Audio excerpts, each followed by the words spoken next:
Right, there we go, Phil. All connected. Cool. Good to see you this morning, mate. You too. It always is. Yeah, just to sort of preface the conversation, I just want to kind of introduce Phil. This is the first podcast of the ICO podcast, Wow. and so you're welcoming us for the very first one, Phil. I'm so honoured. Wow. And just to sort of cover how I met Phil and why I've asked him to join the podcast, is I met Phil it was about 3 years ago now, wasn't it, mate? At a conference in London. And at the time, my girlfriend and I were both quite sick. We were still vegetarian and believing that that was the only way to heal the planet and ourselves.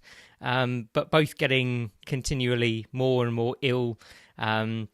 I'd recently been sort of diagnosed with rheumatoid arthritis and a lot of problems that I'd actually got rid of the first time going keto. I'm probably one of the only people to go keto and then to try and go veggie afterwards. And then after a year, it kind of broke me. I tried to go vegan a few times. That was even worse. And then when Jules and I met Phil and read his book after meeting him at the conference, we both just decided to go whole hog back, and we went out and bought a load of organs and bones, stewed them up, and we've kind of never looked back. Never felt better. And all of the health problems that we both had, any signs of arthritis is completely gone. In fact, last night I was rock climbing for 2 hours, and Jules had what I thought when I met her was Alzheimer's, early onset Alzheimer's, and that's completely gone now. And now she's actually reading books about memory, and she's trying to kind of expand on that and possibly even at a competitive level in the future. So yeah, all signs all gone, and I really wanted to talk to you this morning, Phil. Obviously, we've had a lot of conversation since then, but I just really wanted to talk to you about your healing journey. And, I know you do it all the time, but just give us an overview of what's happened over the last kind of 5 years and where it all started. Cool. Yeah. Well, I got stuck in the veggie trap as well, like anybody else. I grew up eating sort of standard English meat and 2 veg, and I was very healthy. And then got into the whole macrobiotic thing around 1980 or something, and traveling around in a wagon hippie style and cooking up brown rice and lentils and things, and really trying to convince myself I liked them, while my spine started complaining and gave me the first idea of what a bad back was. Of course, I didn't make the connection at the time. Food doesn't have anything to do with your physical symptoms, of course. You just eat it and forget about it. Back then we didn't know anything about anything, really. Yes. So, and as the years went on, I got into meditating and got stuck in the whole sort of secondhand Hindu veggie thing. It's all Sattvic. If anybody doesn't know what that means, it's sort of, one of the 3 Ayurvedic gunas of Rajas, Tamas, and Sattva of, sort of positivity and creativity and negativity, that kind of thing. And Sattvic is the whole sort of yogic, lovely, godly kind of food. And that it started causing a whole load of problems, and I didn't really know. I discovered what it was like to have a constant gas leak in my pants. I mean, kids fart all the time, and but nothing compared to what happened to me after that. But it creeps up on you, and you don't really realise that your house is full of methane. But it was, and all sorts of other digestive issues. Heartburn, that kind of thing started coming in. Bits of joint pain here and there. I think it was probably about 86 when I was on my TM sort of flying course, where they do all this bouncing up and down yogic flying thing, and I stayed at the sort of academy thing afterwards, and I started to get really severe sacroiliac pain. Of course, I blamed it on sitting in lotus position all the time, and bouncing up and down on your ass sitting in lotus position probably doesn't do it any good, but it should really recover much quicker than it did. And I had sciatica most of the time, and very inflamed those joints were, which is where most of these sort of arthritis things first show up, in the sacroiliac. And then I moved up to Skelmersdale, where I live still, to be part of the whole TM crowd, and ended up being veggie for ages and ages. And started putting weight on and this and that. I got into a lot of exercise in the 90s and owned a gym, ran a gym.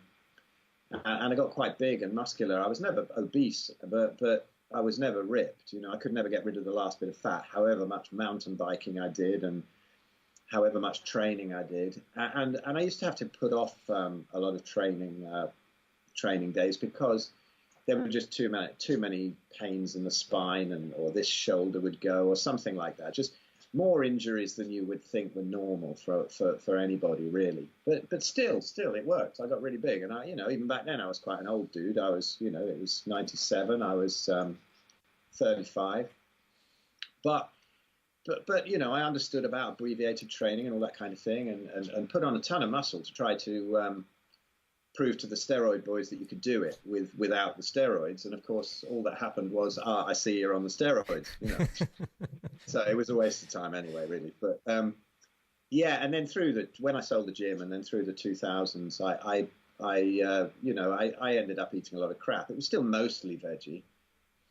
With the odd chicken breast and a bit of fish or something like that. But not that makes really a lot of difference when you're eating a load of rice and dal and pita bread and, pizza and Haagen-Dazs by the end of it. But I got pretty fat.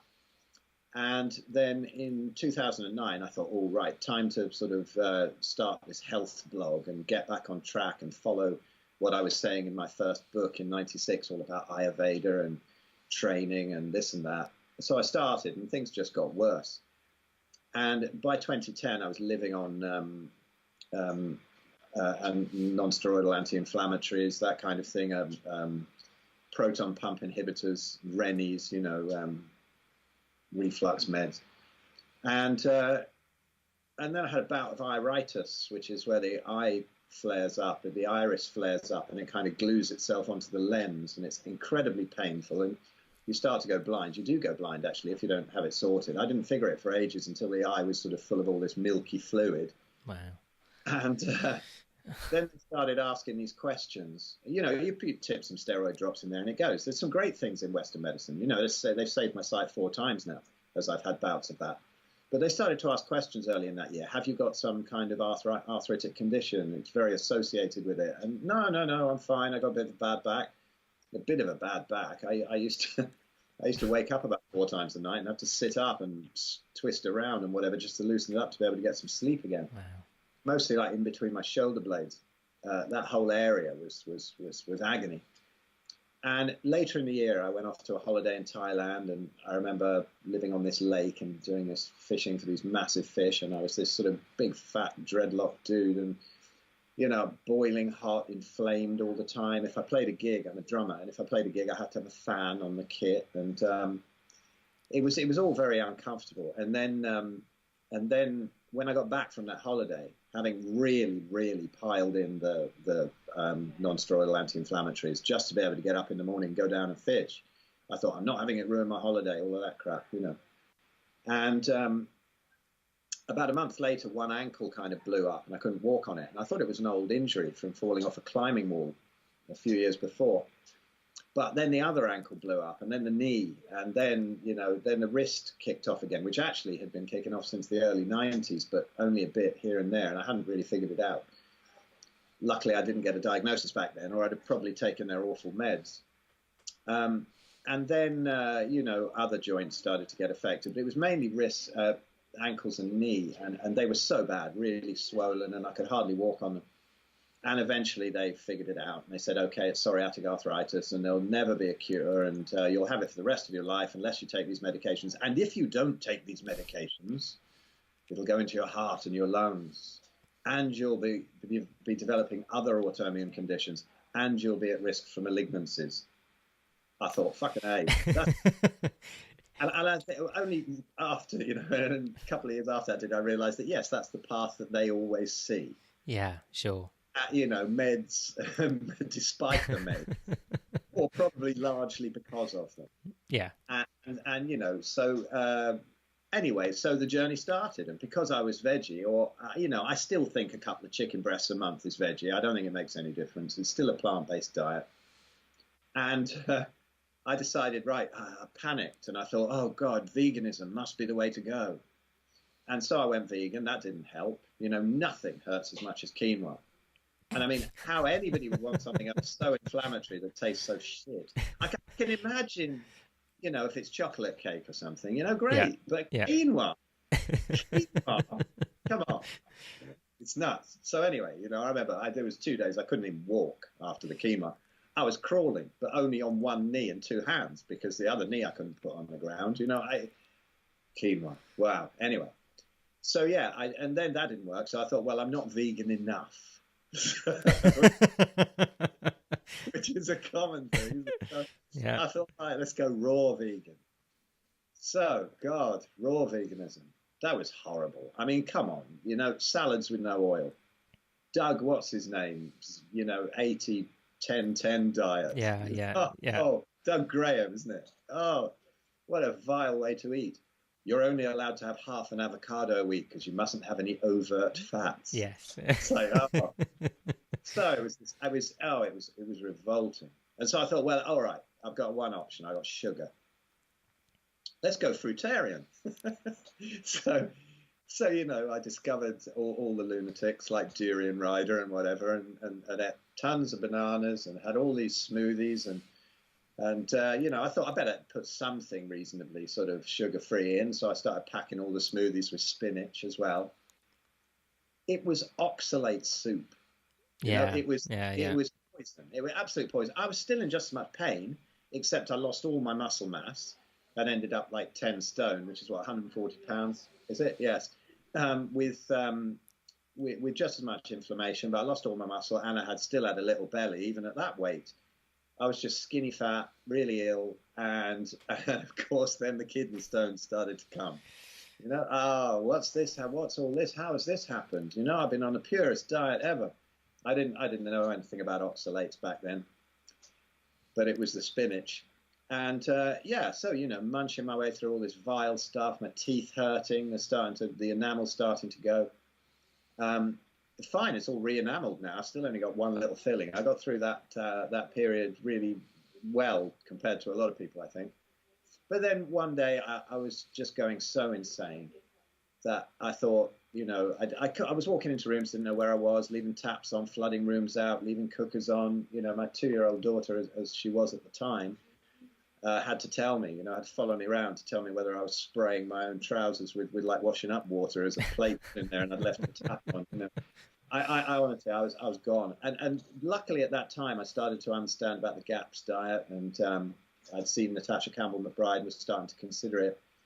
I'd had a couple of false starts on it because it can feel weird to start with. This is where a lot of people turn back, I think. When you've been eating all those plants for ages, you start to introduce a whole load of animal products, and the digestion goes mad. You don't realize there's an adaptation phase, and so, you bottle out and stop. And so I did that, I bottled out a few times. But then I started to find Jack Kruse like you did, and his website, particularly to somebody with that much vegan brain fog, was absolutely unintelligible. Yeah. But I picked up enough to realize that I was doing it all wrong, particularly for my location, my latitude and the season, which was kind of still, winter, coming out of winter into spring by that time, 2011 probably. And I remember I thought, first of all, I've had enough of this. I took a whole load of painkillers one day and we went out to the Chinese buffet and ate everything. I mean, they made a real loss that day. I ate every animal in there, nothing else.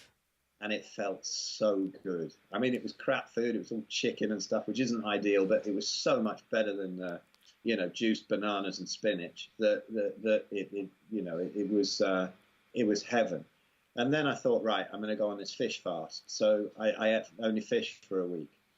And all my mental faculties came back. Everything started to come back. And I started to understand more about Jack and his ideas of light and cold thermogenesis. And I did I did my first day of doing both. I did cold thermogenesis, orange shades on, and shivering away. I could hardly, I wasn't sleeping at all. And I thought, this has really blown the night's sleep. And I woke up like 11 hours later. I'd never had such a good night's sleep. I thought he's really onto something. So I got into all the cold thermogenesis, and I was on a low carb diet then, for pretty much, up till about 2015. and things started to sort themselves out. Started to work on all the subtler stuff, all the emotional stuff, and once the symptoms were down, you started to be able to do that kind of thing. Lots of cold baths, burned the last of the fat off me, left me looking like a Belsen victim. I was so emaciated. I was like 124 pounds, I think. Wow. And at 5'10", that's not a very good look, particularly if you've been like 16 stone, 210 or whatever pounds. It's there's a bit of skin there. But those cold baths, they started tightening the skin up. They started taking away the inflammation. It was beautiful, absolutely amazing. And so I just read deeper and deeper into it. And from that point on, I had some money at the time. I didn't have to work. I could sit around and research 12 hours a day, which I did. And the stuff that I uncovered was incredible. I mean, the knowledge is pretty much commonplace. Well, it's not commonplace, but a lot of people are cottoning onto it now. And I think it's time to give this knowledge to everybody. It doesn't seem quite so insane as it did, but things started to mend. And then in 2015, I think it was, I dropped the last of the veg out, and I haven't had any starch whatsoever since then. I've had the odd sort of massive, great bowl of Greek yogurt mixed with cream and honey and stuff, because I found even when I was really sick, if I had a bar of chocolate, it didn't have any effect. But if I ate some veg, it would kick something off. And I understand that about taking it further down into the gut and activating klebsiella bacteria. So commonly associated with these kind of conditions. But anyway, none of the starch, none of that, and the occasional slip up. And to start with, not really anymore. Except for the old red wine, but that doesn't really seem to harm me. It probably does other things, but it doesn't do anything to my joints. And my liver blood results are perfect, which they weren't when I was veggie and vegan. They were all over the place. I had fatty liver, cysts on the liver, that's all gone. So anyway, yeah, since 2015, that kind of brings us up to the present, and I've just been eating lots of dead, rotting animal carcasses, the old chicken period. And it's been delicious, and I've never enjoyed my food more, never felt better, and never had so many death threats from vegans. Yeah. There we go. That kind of brings us up to the present. Fantastic. So. Great, Phil. Well, I guess to jump in, and this is probably where I'm a little bit kind of weird in the sense that I actually went keto. As you well know, I was pretty overweight. I'd got a load of stuff going on. This is going a few years back now, probably coming up to 5 years or so. And I went keto as a kind of last resort because I did the normal thing, went to the gym, nothing happened, nothing worked. Saw a documentary, decided I'd got nothing to lose, went keto, lost a stone, 14 pounds in like 3 weeks. And then the rest just fell off effortlessly. For the first time in my life, I was waking up in the morning with loads of energy. I was going to the gym. And actually, after an hour's workout, I was standing around waiting to meet friends and ending up doing another hour just because I had so much energy. I didn't know what to do.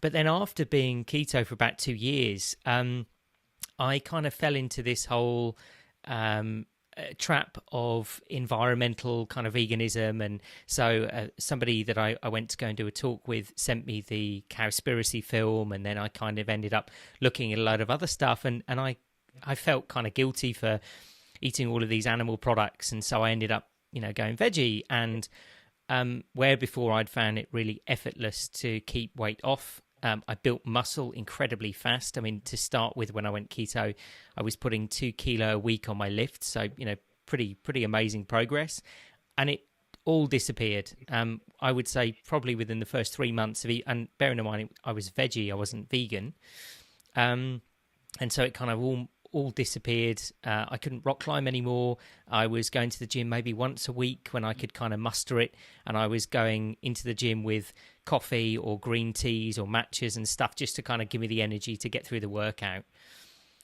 So I'm kind of interested because obviously you had such a background within the kind of spiritual community, and I think that's one of the things that really stands out to me is that the idea of not harming others, not harming the world, living in this, idealistic balance of, non-judgment, non-harm, no killing. So I'm just kind of interested because I know that you know a lot about that. And actually, when you go back and research, Ayurvedic medicine and the Vedas, they actually talk about meat quite a bit, don't they? They do, yeah. If you look in the Charaka Samhita, it's like thousands of years old or whatever, and they say, and above a percussion, they say, for the protection and nourishment of the body, there is no food superior to meat. They say that meat of freshly killed animals is like amrit, like nectar. You see all of this, and Ayurveda has become very misinterpreted. My first book that I wrote had loads about Ayurveda in it, and I was going on about this and that. They list the meats and the different doshas that they affect and all that sort of thing, but nobody eats them. Everybody's up here in the north of England, in Skelmersdale here, where it's a TM community, and very few of them eat. Some of them have added a bit in now, but the Ayurvedic doctors even visit from India and say, for God's sake, start eating some meat. Wow. But then they think, oh, well, all right, I'll just add a bit of chicken here, a bit of fish there. Yeah. But, there's that old study, isn't there, where the Georgia Reed often mentions, where they gave somebody, they did a study on a bunch of people, and they wanted to see how the zinc levels rose up from eating oysters. So they gave one group of people just oysters, and their zinc levels just shot up massively. They gave another group of people oysters and black beans, and only half the results of the zinc absorption. And then they gave the other lot oysters and like tortillas or something, I think, and they had no change in their zinc levels. So, when people say, oh, I eat meat, or I have all my relatives eat meat and they're all sick, it's absolutely irrelevant. There's so many anti-nutrients in plants. There's so many, it sounds like I'm really demonizing all of this. I do demonize grains. I think they're pretty horrendous for everybody. And pulses can be awful. Some people get away with it, sort of. They claim to, but, when I'm actually standing in front of them and they're telling me how healthy they are, it's pretty obvious that there's an awful lot of problems there.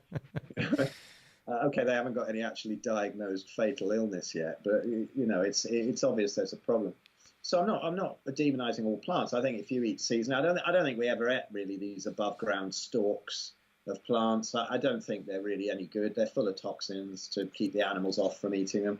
The root veg, great. If you're some hunter-gatherer guy and you dig up a yam and you mix it up with some nice animal fat, that's delicious, and they're going to eat it and it's going to be fine. They got everything else right, though. In the modern day, it's like Jack said when he had his Factor X thing about Jesus. I just thought of the X Factor, and I thought that really stumped my conversation. No, it's absolutely nothing like Simon Cowell's version of it. No, it's Jack's Factor X, which means that everything else is changing in the environment, so we can't stay healthy on the sort of diet that our grandparents stayed healthy on. Sure. So people who kind of stayed healthy and they're sort of okay at 50 or 60 years old, sort of, oh, I've been veggie for 30 years. You can see the problems in them, and the problems are going to start getting worse, particularly as 4G moves to 5G, and the EMFs come up with all these crazy communications we've got.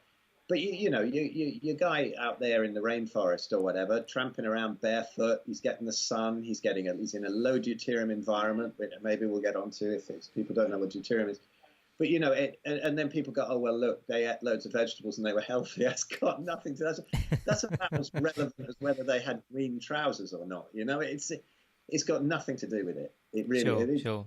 We lose our privileges now when we're really broken with all these modern diseases. And so, I'm not demonizing all of these things necessarily. Nothing's going to do a healthy person harm if they eat a few root veg and a few seasonal berries and fruits and whatever, not the ones bought out the supermarket that are just bred for sugar.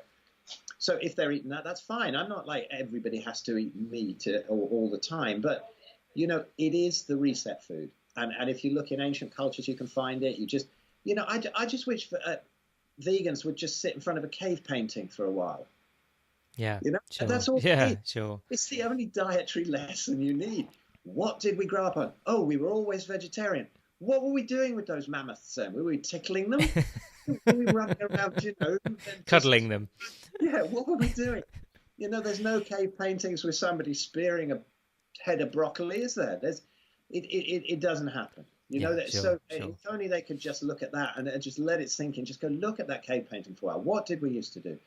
then look at the old Ayurvedic texts. You know, all of this nonsense about vegan cultures, that it's been horribly misrepresented. You know, the Okinawans ate a load of fish and pork. Who's to say that it wasn't all the lovely low deuterium food in the pork fat that kept them alive for such a long time? Sure. They're certainly not the longest lived people in Japan nowadays. Yeah, absolutely. Particularly since the generations have moved on and all the young people who got killed in the war. You know, that factor hasn't come in to bump up the average age. You know, all of these statistics have been so bent around. And so there's levels and levels of dogma. I'd love to be able to talk about all the other stuff, you know, all of that healing that comes from emotional balancing and environment and all of that thing, but end up stuck in diet so much just because, just because of some weird studies that were done, most of which have been debunked. Have you heard this latest thing? This was brilliant. There's a podcast out there. It's called Peak Human. And I've got really into them recently. It's not fully carnivore, although there's been some carnivore people on there. But the guy who does it, and I'm so apologise, I've forgotten his name. He's doing the Food Lies film. Okay, right. Yeah, and he's very cool. He's very chilled out, you know, whatever happens. But he had a guy on there who was actually in the... Oh, God, was it in that? Or Shaun Baker's Human Performance Outliers? Anyway, never mind. We'll put it in the show notes or something. Sure. But I'll get it right by then. But there was a guy, and again, I've forgotten his name, but he was on the committee of the World Health Organization when they came out with this business about meat causes cancer. And it was fascinating because he was saying it was one of the most frustrating and embarrassing times of his professional career. He's not veggie, but the committee was all full of vegetarians who had already decided the meat was bad. The studies were not showing that. The decision wasn't unanimous to put that thing out about meat causing cancer. And he said it's total nonsense. He's red meat all the time, and he advises everybody else to do so and eat as few carbs as possible with it.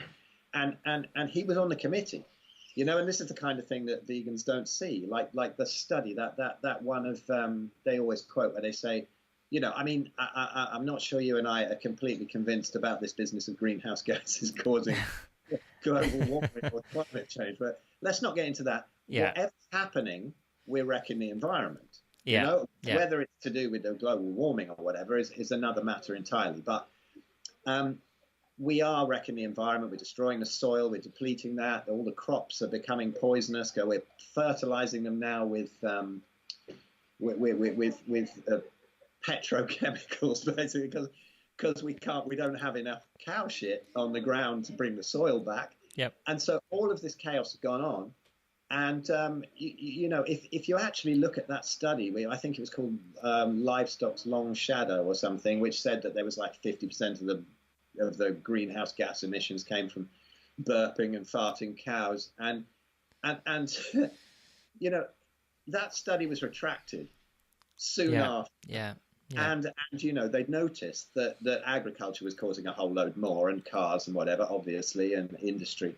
But the actual figures was more like 4% for animal agriculture, and for ruminant animals, which is mostly what we carnivores talk about eating, because pigs and chickens are not really fed what they're supposed to eat, was about 2%.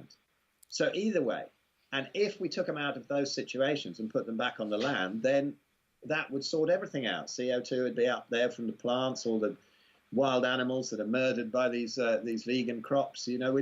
So the whole thing is such a massive web of illusion. And sometimes you can take somebody down one little bit of path of it, but then they get stuck on one thing. Oh, what about this study? What about that? What about the World Health Organization saying everything causes cancer? And they've got so much evidence on their side that it's very difficult to break through.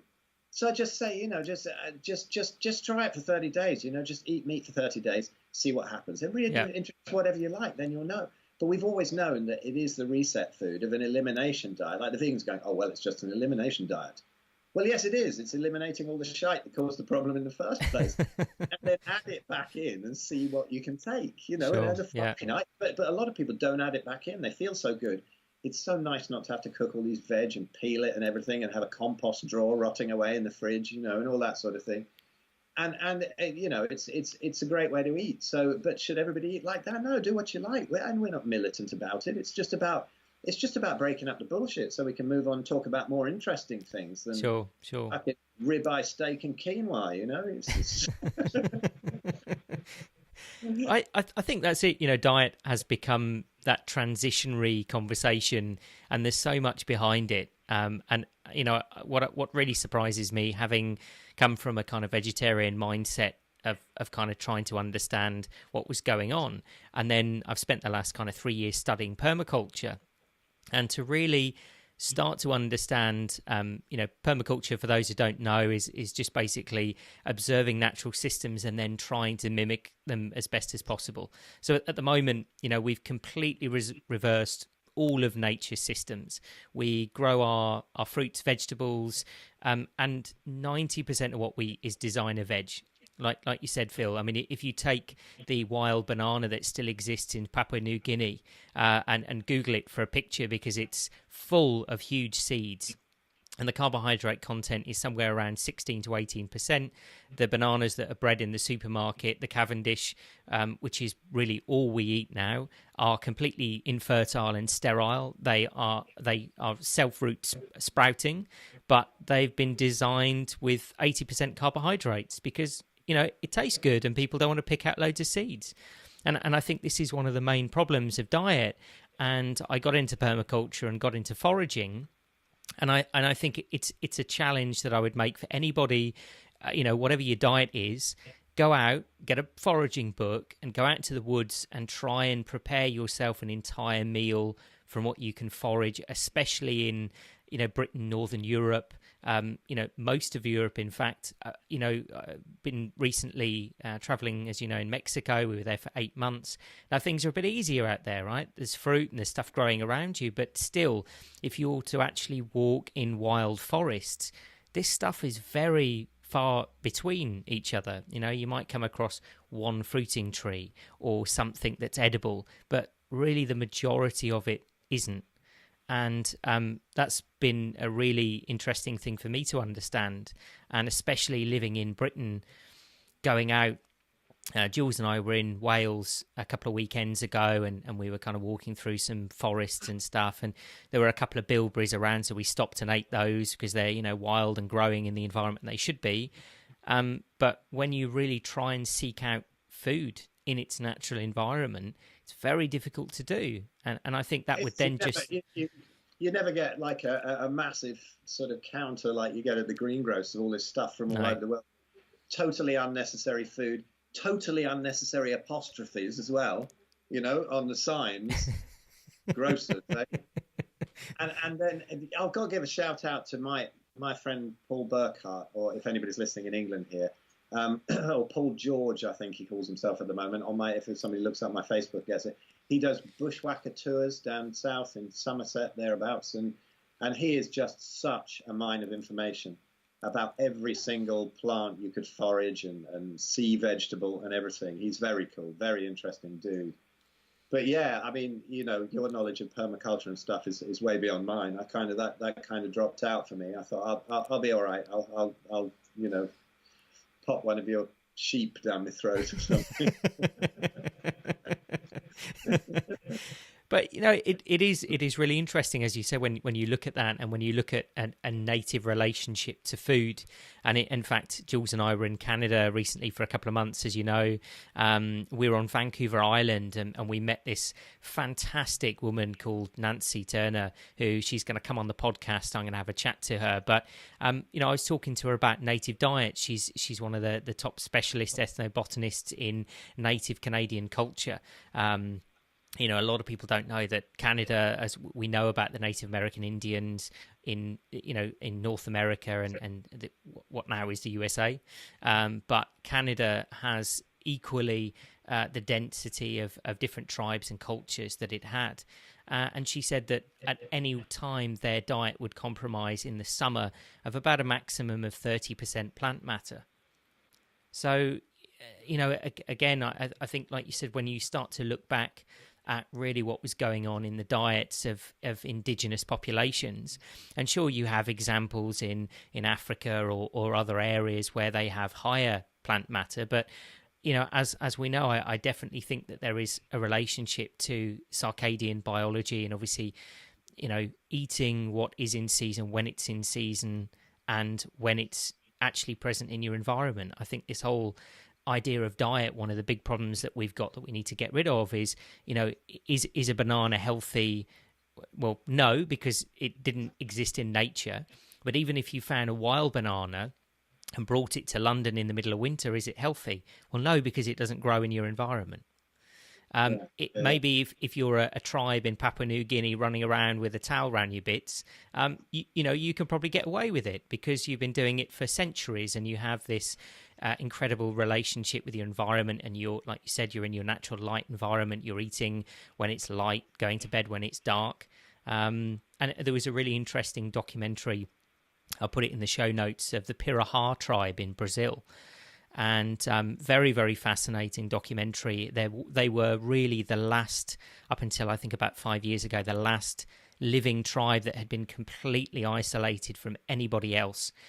And one of the reasons that their language is so complex that only 3 Westerners at that point could actually speak their language in the world. And this guy, this Christian missionary, went in and sort of went to live with them, learnt their language, ended up renouncing his Christian faith and ended up joining their belief system. Nice. His wife and their friend who was there as missionaries left them, and it was the most amazing portrayal of ancient human behavior, where as soon as he arrived on the beach they were eating crocodile eggs and literally whatever they could forage around them, but they often went days and days without eating, and they would eat whatever was around them. They were, trying to catch a monkey at one point in the documentary and eat him. So I think when you say, well, what's the ancestral diet? We have to go so far back to really understand what that would actually look like. But like you said, wherever you are in the world, there isn't a single population that were vegan. And when you really start to analyse what a lot of these or groups were eating, there was always animal product present, and then some seasonal, vegetable and plant matter. But again, that plant matter looks completely different to what we buy in the supermarkets today. In fact, there isn't almost a single thing, probably 1 to 2% of everything that you have in a supermarket is even closely related to its natural ancestors. Yeah, well, if you look in Africa, you can stay kind of healthy and not have any diagnosed disease on anything. But if you're living in accordance with nature there and eating the stuff you find. But I don't know, who's the coolest tribe in Africa? I reckon the Maasai are. They're on massive amounts of animal products in their diet. I mean, it's not 100%, as some people say, but there's a hell of a lot of blood and milk and meat and whatever. And there they are, kind of 7 foot tall and bringing down lions with their bare hands. And I think, well, they look okay on it. They're not missing their broccoli. So it's. I think the whole ancestral thing. We did run on these fats. We did, and it makes you a lot more resilient to fasting. If you can't find food, and it's easy to look in the bone records and see what we ate. You can tell that it wasn't a load of vegetable matter. If you look at Miki Ben-Dor, Miki Ben-Dor, and he's an Israeli guy, he's a researcher, and he's looked into all of this. There's podcasts with him. There's one on the human performance outliers, and he's really interesting. Maybe we should have a chat to him. He's cool, and he knows exactly what we ate. We grew up on mammoths and aurochs and stuff, and if you try and be vegan in the wild, it's incredibly difficult. Yeah, I think there's some funny stories about it. There's a lot of these survival programs where you see the vegans go and they try for a couple of days and then they end up with no shelter because they haven't had time, and eventually they just go, oh, fuck it, and eat some fish. And there was a story about one guy. I hope it's not an urban myth, but it did amuse me. Somebody who actually lives out there told me about it. But there was a guy who moved out there. He was a vegan. He moved out to like Ecuador or something, I think. And he decided to grow his own fruit and be completely self-sufficient, all that dream that people have. And so anyway, he started off with it, and then there was all this fruit growing, and he wasn't getting a look in because all the monkeys were nicking it. And so he had absolutely nothing to eat. And eventually, he got so sick of this, he started killing monkeys and eating them. And he had tremendous health benefits.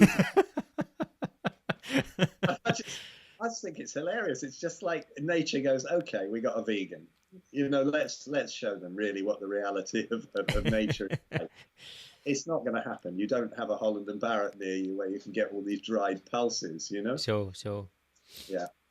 Yeah, it's interesting because obviously I think as well within the permaculture world, you do have a lot of people who are kind of veggie, vegans talking about, growing your own stuff and getting back into that permaculture. And, and not to go over what we did earlier, but the fact that, most of those things that they're growing have been engineered anyway. But we stayed on a vegan farm in Canada as a bit of an experiment for about 2.5 weeks. And we were doing some woofing over there, kind of working with different people to get an idea of what they were doing. And I mean, I must say, one of the things that I will always say that I think vegans have got right is their treatment of animals. I have never in my life seen animals so happy and free as this guy's farm. I mean, they were just, he had a menagerie of everything you can possibly imagine. And everything was everywhere. They were mixing together. That they were in and out of forest. I mean, it was this beautiful scenery on the side of a mountain in British Columbia. So it was just stunning to wake up every morning.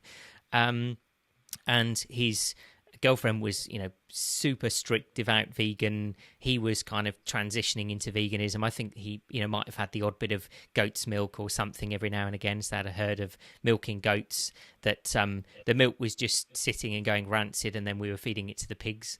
And that's not vegan. That's ingesting goat pus. And what was really funny was that you'd really, if ever I was to take somebody to an environment that was what most permaculturists or alternative people would say, this is the ideal environment. The guy lived on the side of a mountain in a log cabin, out in nature every single day, out in the elements. They were growing all of their own vegetables. There wasn't a single thing apart from, I think, a bit of peanut butter and a few other things they had in the cupboards that they hadn't made. But they were both really, really ill. And Chris was completely sort of unstable in a lot of ways. We had all of these kind of arguments and issues and stuff, and the farm was kind of in chaos, and you could see there was a lot of brain fog there and stuff going on. And, his wife was recently pregnant, and she'd been vegan for 8 years. And, there was just a lot of stuff going on. And I just thought that, well, if this is the ideal diet, and they were in the ideal environment, and they were eating seasonally because, let's face it, everything that was in the ground, they had a tiny little greenhouse that they did a few little bits in, and they were doing some microgreens for restaurants, but everything else was growing seasonally. So therefore, if that was the be-all and end-all of diet, that all you had to do was, eat vegan and eat in season and grow it all yourself, then they'd have been the healthiest people on the planet. But that was not the case at all. And really interestingly, Jules and I ended up obviously eating vegan for a couple of weeks, and we kind of said, it's 2 weeks, we're not going to have any problems. And within like 2-3 days, we immediately started seeing really bad problems. My arthritis started to flare up. I haven't had a flare up since, I don't know when, 4 or 5 years ago. Immediately started to come back. We were struggling to get out of bed every morning, no energy on the farm, obviously, doing really physical work. It was just really fascinating to see that. So I think that's something that, anybody, and we've both been there. We've both been down that kind of tunnel of self-exploration and going into kind of vegan and vegetarianism. But I think, it's almost a challenge. You say, well, okay, try it. Grow your own stuff, grow it in your back garden, go out and forage in the woods, see what you can collect, and try and stay vegan and see how you feel. Because, going to a supermarket and buying stuff that's imported from all around the world and has been bred for our consumption over the last 50 years, we're talking about the most natural diet for humans.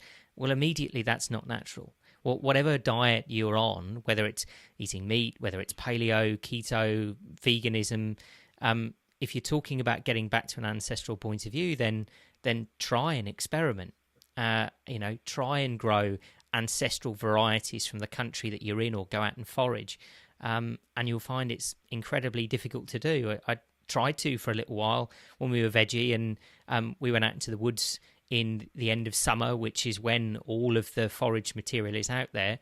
2 or 3 times we physically couldn't produce enough stuff to eat by spending 6 or 7 hours in the woods desperately trying to find things to eat. So it's an open challenge. Go out and see if you can give it a go.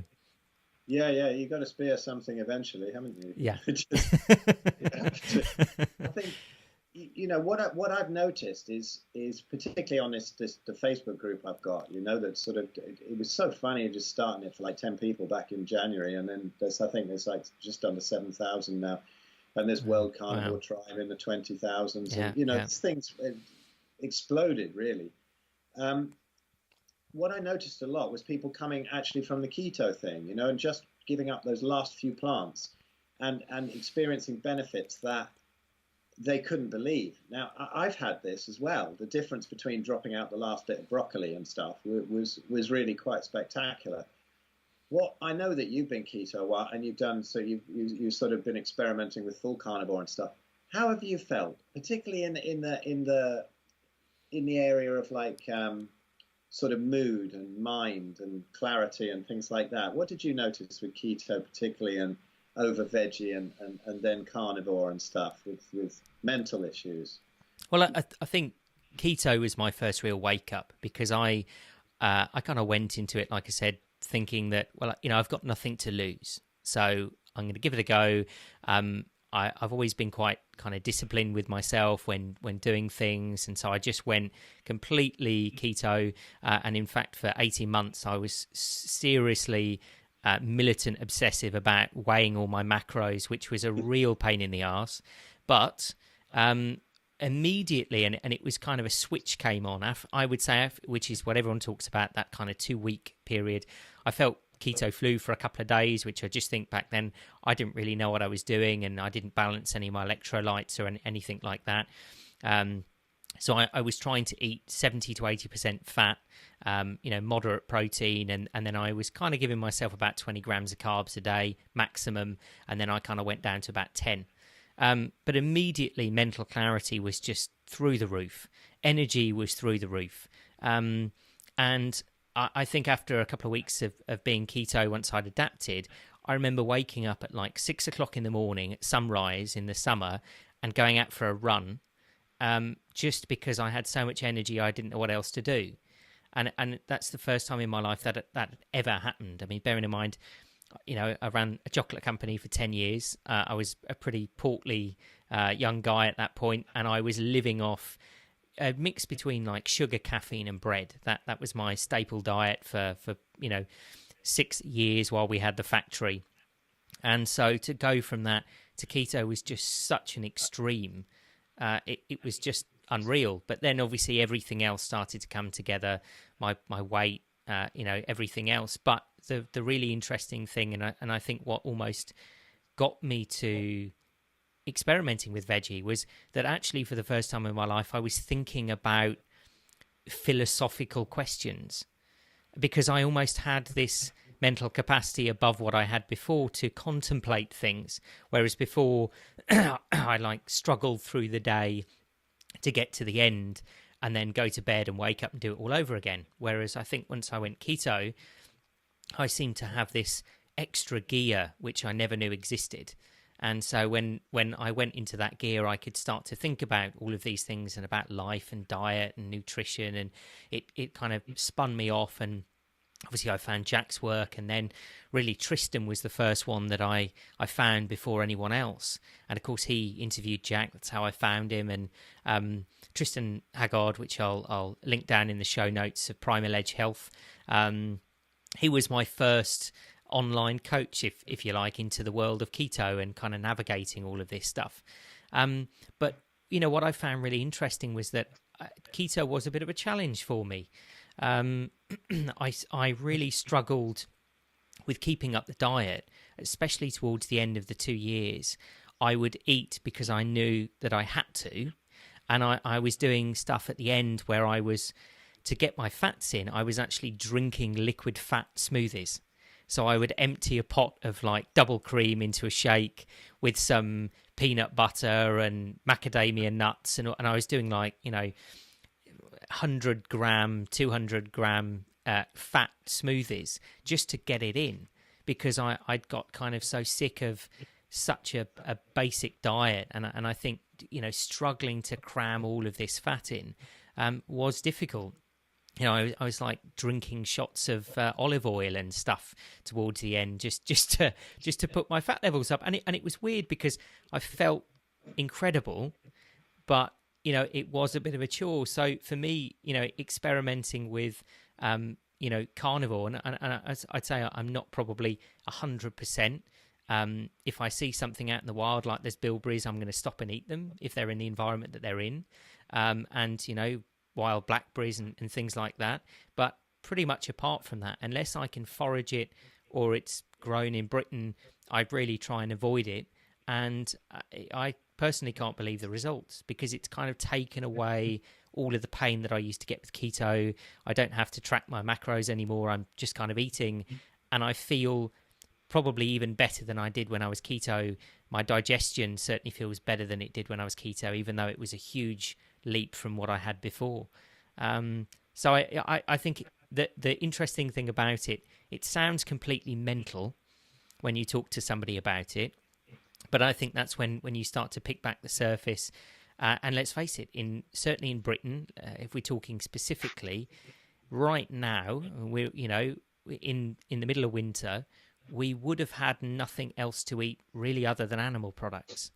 There is nothing. There's a couple of species that you could probably forage now, but that's it. So we would have been forced to either be carnivore if we're going far enough back, or probably if we weren't, we would be eating a few preserved and salted and fermented stuff that we'd have had from late summer, and we would have, soaked in vinegar or fermented just so it, lasted through the winter a little bit.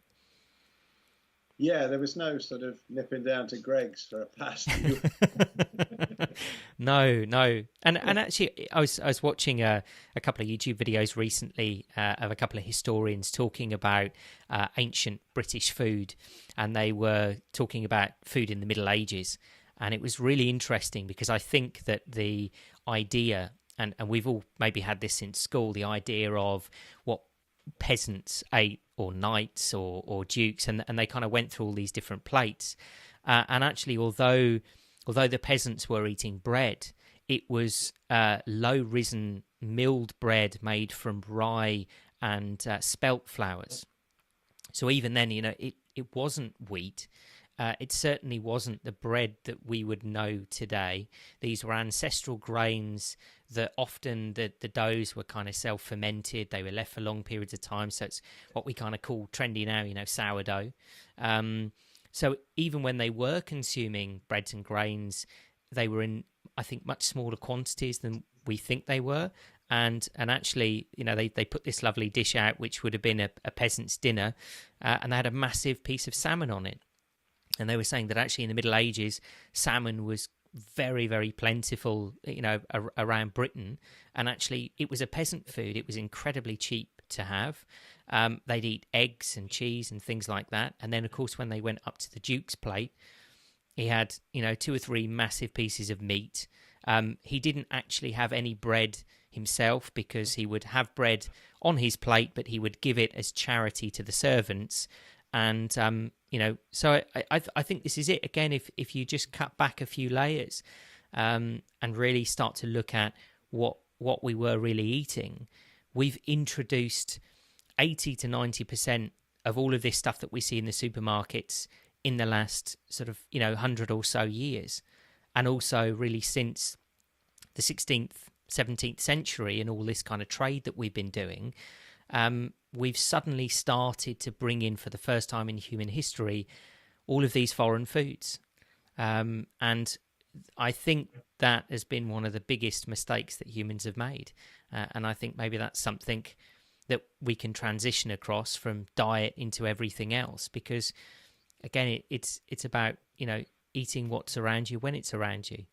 Yeah, you know, light bulbs, shoes, central heating. Yeah. You know, there's so much. But the weird thing about everything that's happening now is that you can actually explain it to somebody in 5 minutes. Even pretty much what to do from Jack's stuff. You can sit somebody down and say, eat seasonally, eat locally, get your feet on the ground, get natural light in your eyes, you know, turn off all devices at night, put some candles on, sleep properly, and, you know, don't be frightened of fats. And if you've got a disease to reverse, possibly think about going fully carnivore. Yeah. Now, somebody's just going to go, yeah, look, he's Googled some weird website. He's come up with this. What they don't realize is that there's most people who've come to this lunatic, dangerous, carcinogenic, artery clogging diet of carnivory has come there through so much study and so much deprogramming and so many different diets that have hurt them in some way or another.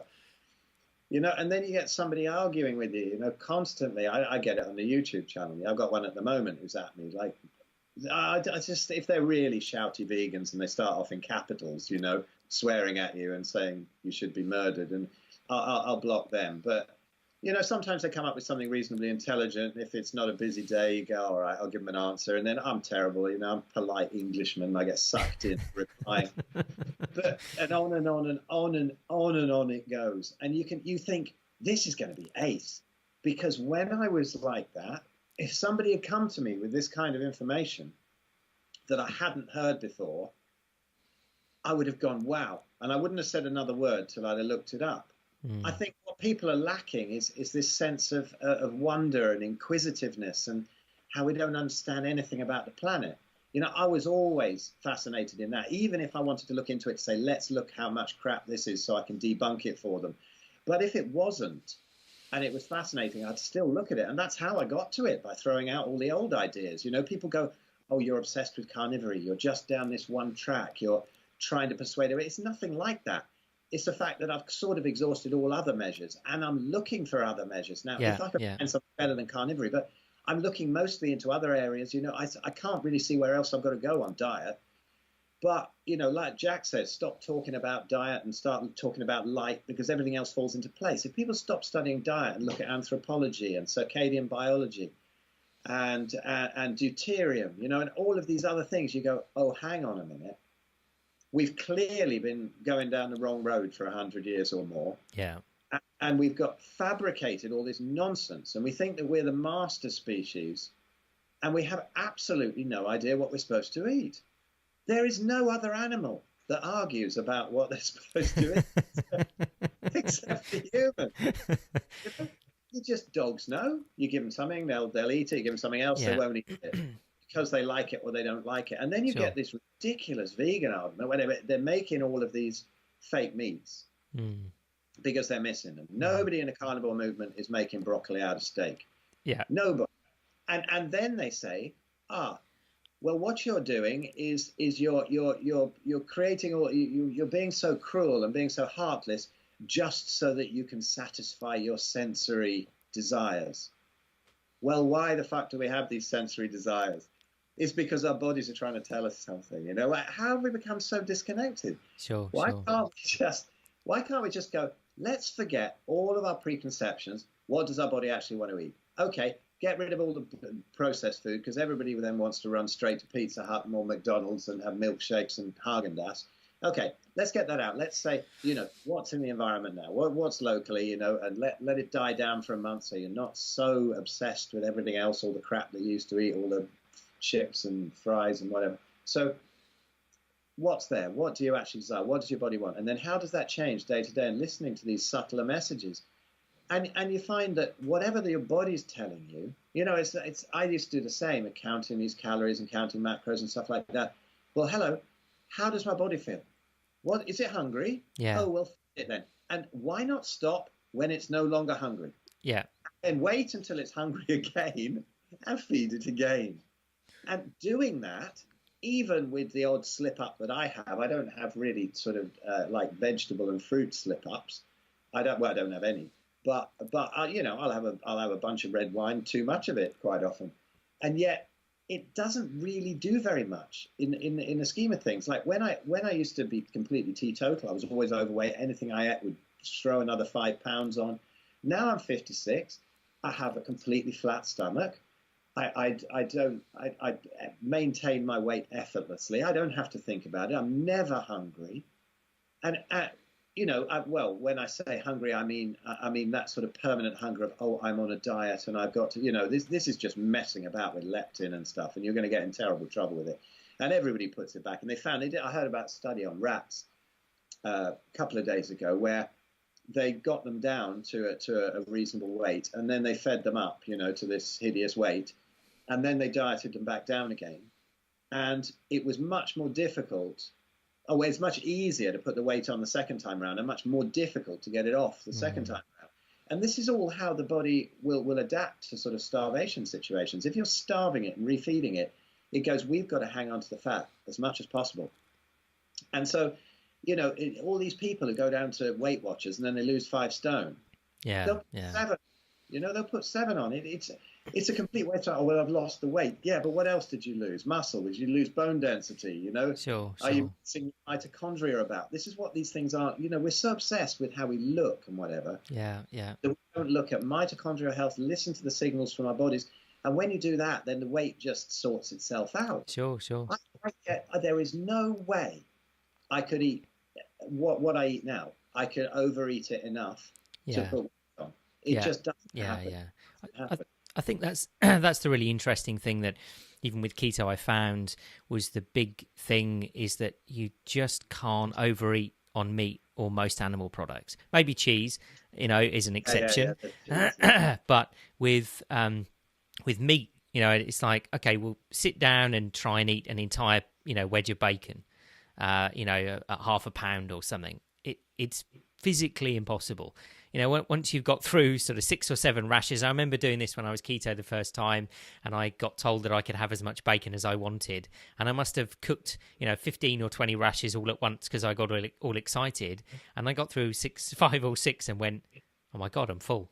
I can't eat anymore. Yeah.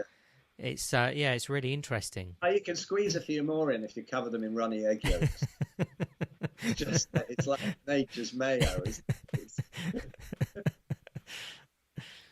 But the good thing, even if you do kind of push it and overeat, there's never that feeling of just horrendous bloating after eating. I remember we used to go to this restaurant in Manchester called Nawab, and it's great. All the Indians go there, and it's chaos, and the kids are running around, great big tables, and they have these big Indian weddings there. There's usually a sort of white Rolls Royce or Maserati outside, and somebody playing Dolak or something. It's a great place.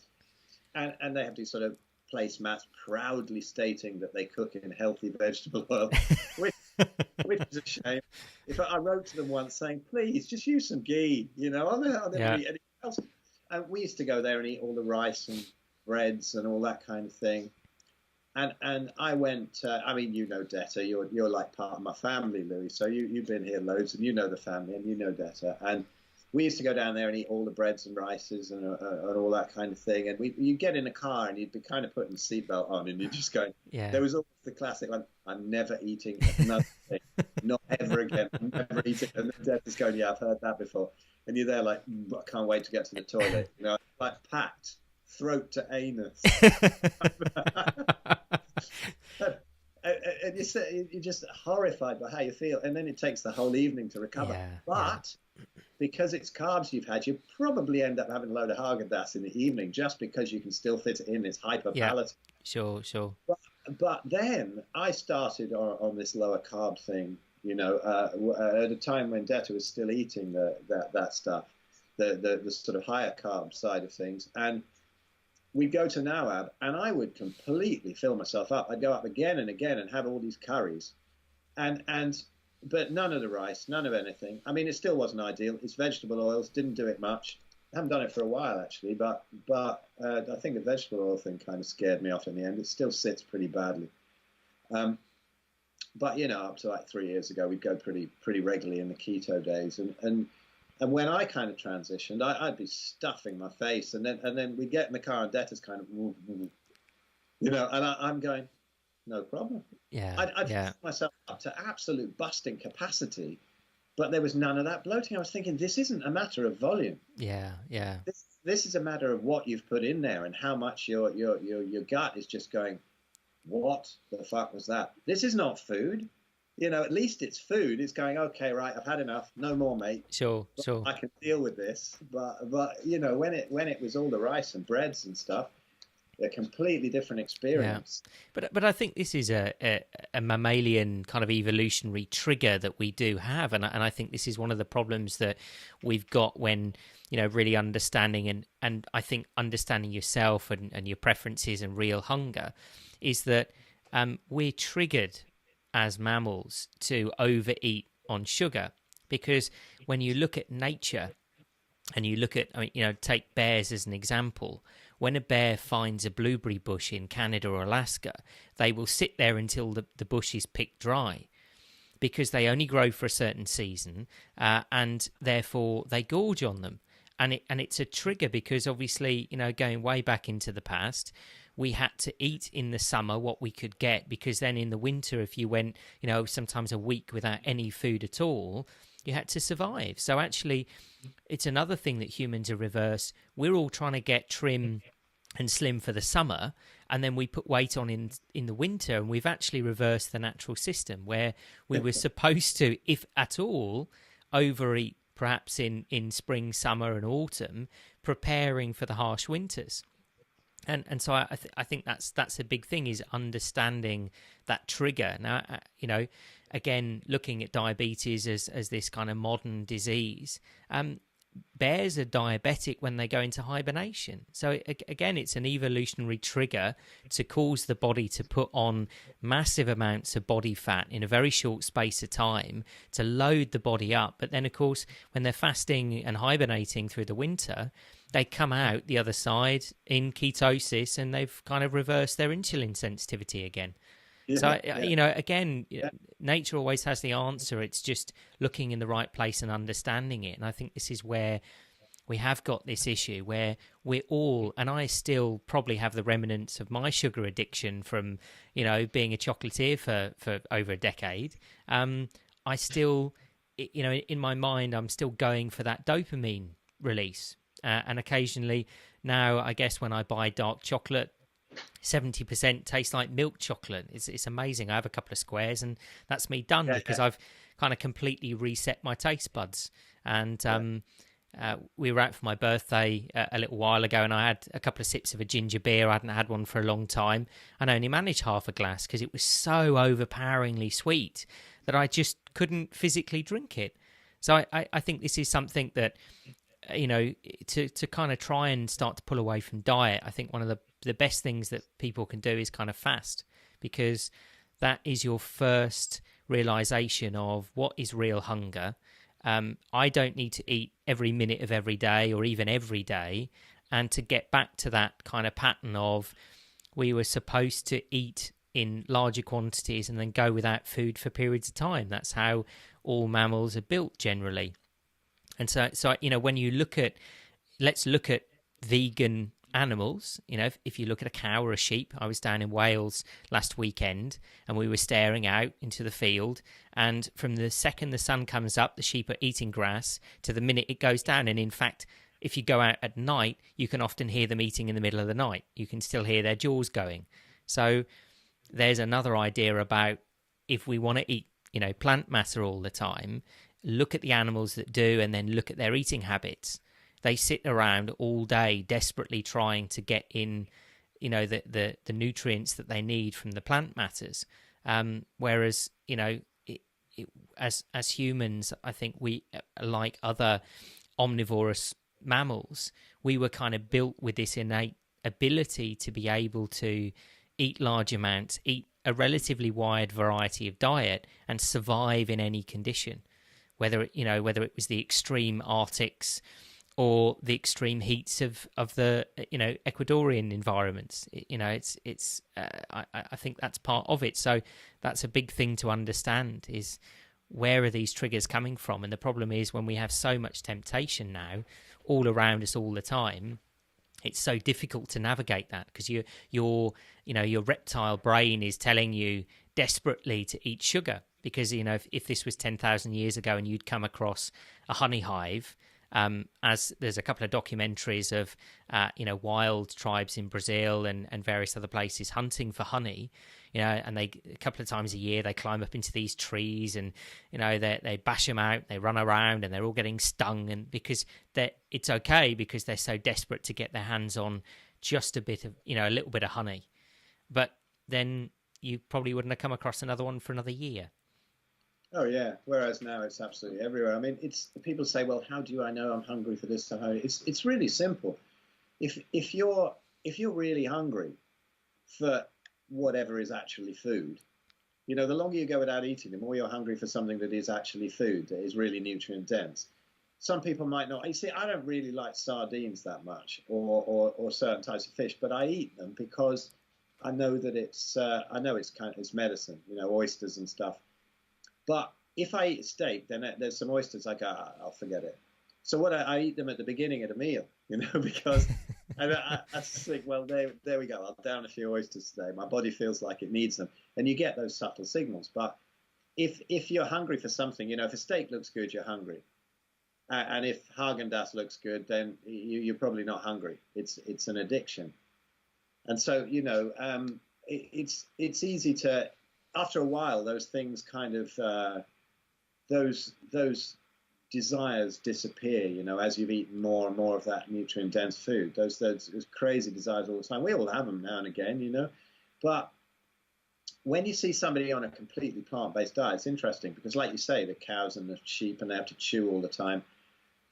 Somebody brought this vegan family's film to my attention, their YouTube channel or whatever, and there was one episode where the girl, the mum, she's having a load of health issues, but she'd gone out shopping or something, and then she couldn't find anything to eat, and then she's panicking, and she'd only eaten, earlier in the day she'd done some kind of recipe thing where they're doing this smoothie and all this sort of crap, and she's driven down the shops. By the time she gets to the shops, she's crazy for food. She's going, oh, I'm going to have blood sugars. Oh, I can't think. I've got to get home. They're actually filming this stuff. I'm like, really? Yeah. That happened to you? Was you actually really filming? And then she got home. Husband hadn't made her food. She went mad. And you're like, come on, man. I mean, nothing happens to me if I don't eat. Yeah, sure. What are we got? We're on 11 o'clock. I got a leg of lamb in the oven, and I'll probably eat once today. And my timer's probably going to go off in a minute and make a racket, so it's ready. But I haven't eaten today, and I won't go, Louis, I've got to eat. The damn thing can sit on the side for a bit. I don't care. In fact, I might not eat it for another hour. You don't have any problem. You just think, oh, I'm hungry. A leg of lamb would be really nice. Let's sit down and put a bit of bone broth on that with a bunch of butter in it and have a gravy with it. And oh, that's going to be nice. So it's a lamb day today. So usually it's a beef day.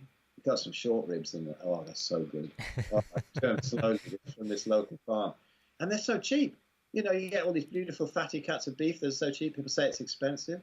Yeah, if you eat ribeye steak and fillet steak all the time, but people have put this weird price on different parts of the animal, usually the least nutritious bit. Yeah, sure. You get these short ribs, and you do them slowly. Oh, my God, they're great. And even, the odd sort of raw bit of mince and raw steaks creeping in as I'm starting to experiment. And it's not revolting at all. It's absolutely fine. So, I think that vegan film really showed, and they're actually putting it out there. They're actually publishing that on their channel. To me, it's like a massive warning against what's going on. The body is desperate for nutrients. However much you eat, it doesn't fit it. To start, when people eat keto, when they eat carnivore, they say, oh, I'm not eating enough. I can't be eating enough. Oh, it's all calorie restriction that's doing the good. Well, the calorie is so nutrient dense that your body is just beautifully satisfied after it. It knows it's had all that stuff. But if you're piling in, the black beans and quinoa and stuff, there's not really a lot in it, and so it wants more and more and more and more. They're just freaking out, and all the time they're wasting away. They're eating all that stuff and then wasting away. Yeah, sure. It's very strange. You can see that it's not our ancestral diet. So I can, I go out and I'll play a gig at night, and the other guys are going, oh, I'm pretty hungry, and it's rare I'm hungry, and even if I am, I just go, what the hell, tomorrow will do. Yeah. You don't have a drop in energy or anything. You're just hungry. Yeah. But people think what hungry means, and hungry isn't such a mad thing, like it was when you're running on carbs. But it's okay. It's great to be hungry. In fact, it feels pretty good. It's actually quite a nice feeling. You go, I'll push it another couple of hours, because you get that sort of lightness and clarity, and nothing wrong with hunger. Starvation there is, but not hunger. And if you've had a good whack of fatty steak and liver within 3 days, you're not in starvation mode for another few days. So, stop whinging. Yeah, because you did some pretty long fasts, didn't you, Phil? And I know when you were kind of first getting into all of this. Yeah, I did it. I did them just to get out of pain. Yeah. And it was at the time where I'd lost most of my muscle, and so it was wasting me away, but I couldn't resist it. So I'd do 3 days quite a lot, 5 days quite a few times. I think 11 was the most I did as a water fast. I never did one of the big 40-day ones. If I'd have cottoned onto it quicker, I probably would have done, actually, if I'd done it when I actually had some reserves on. Yeah. But, it felt great for 5, 6, 7 days after the first 3. But then on, you getting towards the 10th and 11th day, I started to feel a bit weird. And so you stop. But then the food that you're putting back in is causing the inflammation anyway. So I just knew it was going to happen. I knew as soon as I ate this, the inflammation was going to come back. So it was, you're putting it off. Now I don't really feel the need to it. I did do a day's dry fasting the other day just to figure out, just because I hadn't done it and I wanted to find out. And it was interesting, actually. but people, I have this thing about water too. I mean, you and I have been looking into this whole deuterium thing. And it's so fascinating about how the deuterium levels in the body and the water being high deuterium, all the carby foods being high deuterium, and it might be really one of the big clues as to why the cells aren't clearing themselves out, and people are not getting good autophagy and apoptosis and whatever. And so you get this idea that it's beautiful, I think, that saturated fat allows the cells to create its own deuterium depleted water. So you're hydrating like a camel, and you're hydrating the cells by eating a load of fat. And people find that they drink a lot less when they don't eat the carby foods. So you're creating your own water in the cells. It's almost miraculous. So, I think that even the dry fast, where 1 day is supposed to be as beneficial as 3 days on a water fast, and you can see this might also be coming down to the deuterium thing as well, where the body's naturally designed to deplete deuterium, and if you're not putting in a load of deuterium-filled water, then it's being able to deplete it well, and you can go on without water for a lot longer than you actually think. The body does create its own water, and if you're eating a load of saturated fat, it helps it to do that. László Boros is fantastic. If we got on the subject of deuterium, maybe link in the show notes a couple of his talks. Sure, because I think it is a very complex thing to kind of talk about, and I'm still. But I mean, the upshot of it is, he says that not only are we eating high deuterium foods, but we're drinking way too much. All this business, about another myth that we should be drinking a whole load of water every day. We have thirst. Drink when you're thirsty. If you're eating the diet, you're going to be more thirsty. You're going to be more thirsty if you up a load of salt. If I have a really salty, meaty meal, about an hour later, I'll be drinking a ton of water. I'm just thinking, I haven't drunk anything today. I don't wake up in the morning and drink a load of water like I used to. It's 11 o'clock. I've been up for 6 hours now. I haven't drunk anything, and I have no thirst at all. Well, does this mean I'm underhydrated? No. László is actually doing courses now called Washing Away Your Health, and showing people how they're actually ruining their health by drinking way too much water. Wow. Because it's filling the body with deuterium-filled water and not allowing the body to deplete its own reserves and create its own deuterium-depleted water. So, if people aren't understanding deuterium, it's just good water in the body when most of it is crap. And the mitochondria are there to produce water. That's their main function. So we're stopping them doing that by kind of hosing them down. It's like drinking out of a fire hose, on a cellular level. And it's not working. It's fascinating, and when it comes down to it, live seasonally and listen to your hunger and listen to your thirst. And then it's really that simple. And then we come down to all of this study brings us down to what every rat, every polar bear, every lion, everybody knows. We go, we're the master race. It's insane. That one that Jack said, we're the only species bright enough to invent artificial light and the only one stupid enough to live under it. Yeah, absolutely. And I think, like you say, even coming down to water, even before you get into the deuterium stuff, I remember years ago, drinking tap water and going to the gym and drinking, water at the fountains. And I would just have to drink gallons and gallons and gallons to just kind of stop my thirst. And then I think even when you're switching to better water, spring water, or whatever it might be, and you look at Gerard Pollack's research and about structuring water and everything, even that alone I think changes things. But I think, again, thinking about our ancestry, it's always occurred to me that a couple of things. One, we would have had relatively small access to water, and unless you actually lived by a river valley, which it's kind of where some of our human civilization started out, but you would have only had access to the water periodically. It wouldn't have been something that like now you can go and turn it on a tap, or you can buy spring water and pull it out the fridge whenever you want. There was a kind of effort associated with water consumption. So again, it was probably a case of you'd drink a load, fill up, an animal's skin or a gourd or something, carry it around with you. But then that would have been it. It wouldn't have been the sort of thing that you could have, you need to drink 4 litres a day. Well, how would you even carried 4 litres around with you? Exactly. I mean, some of these African guys, these bushmen, the African tribes, they go out there with no water. Yeah. They go out there for ages, in the blazing sun, tracking animals, and then they're not as panicked about it as we are. Squeeze a bit out of some root or some cactus or something. Yeah.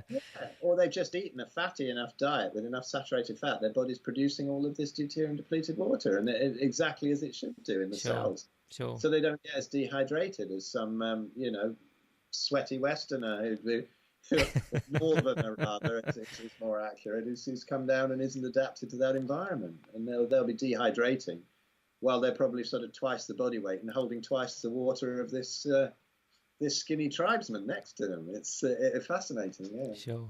And so to go back, so we've kind of touched on the diet aspects of things and obviously health, and but what about the ethics? Because obviously that one of the big questions that we have around eating more meat is an ethical one. What's your opinion on that? The short answer is something dies for us to eat, and this is nature. Now, I don't have any problem with death. I really don't. I just, as long as it's a quick death, but we're equipped to do that. Lions aren't. What would you rather get, a bolt gun in the head or get ripped to bits by several lions? and then sort of half make an escape with a leg hanging off. And then, that's not to say it's good. They're equipped with the tools they're equipped with to kill these animals. But I think actually nature has certain things, like people who've been in those situations where they've been mauled by bears or attacked by lions. I remember some tale about it where there was almost this, he said that there was something that kicked in where there was almost a complete calm acceptance of it. There wasn't the absolute screaming terror. There is, okay, when you've got a chance of getting away because the adrenaline's there, but when it's inevitable, when your guts are ripped out and they're lying on the floor next to you, there's almost something that kicks in, some inevitability and this calm, that nature knows that the creatures are going to be ripped to bits all the time. And so nature's actually pretty cool and takes care of it itself.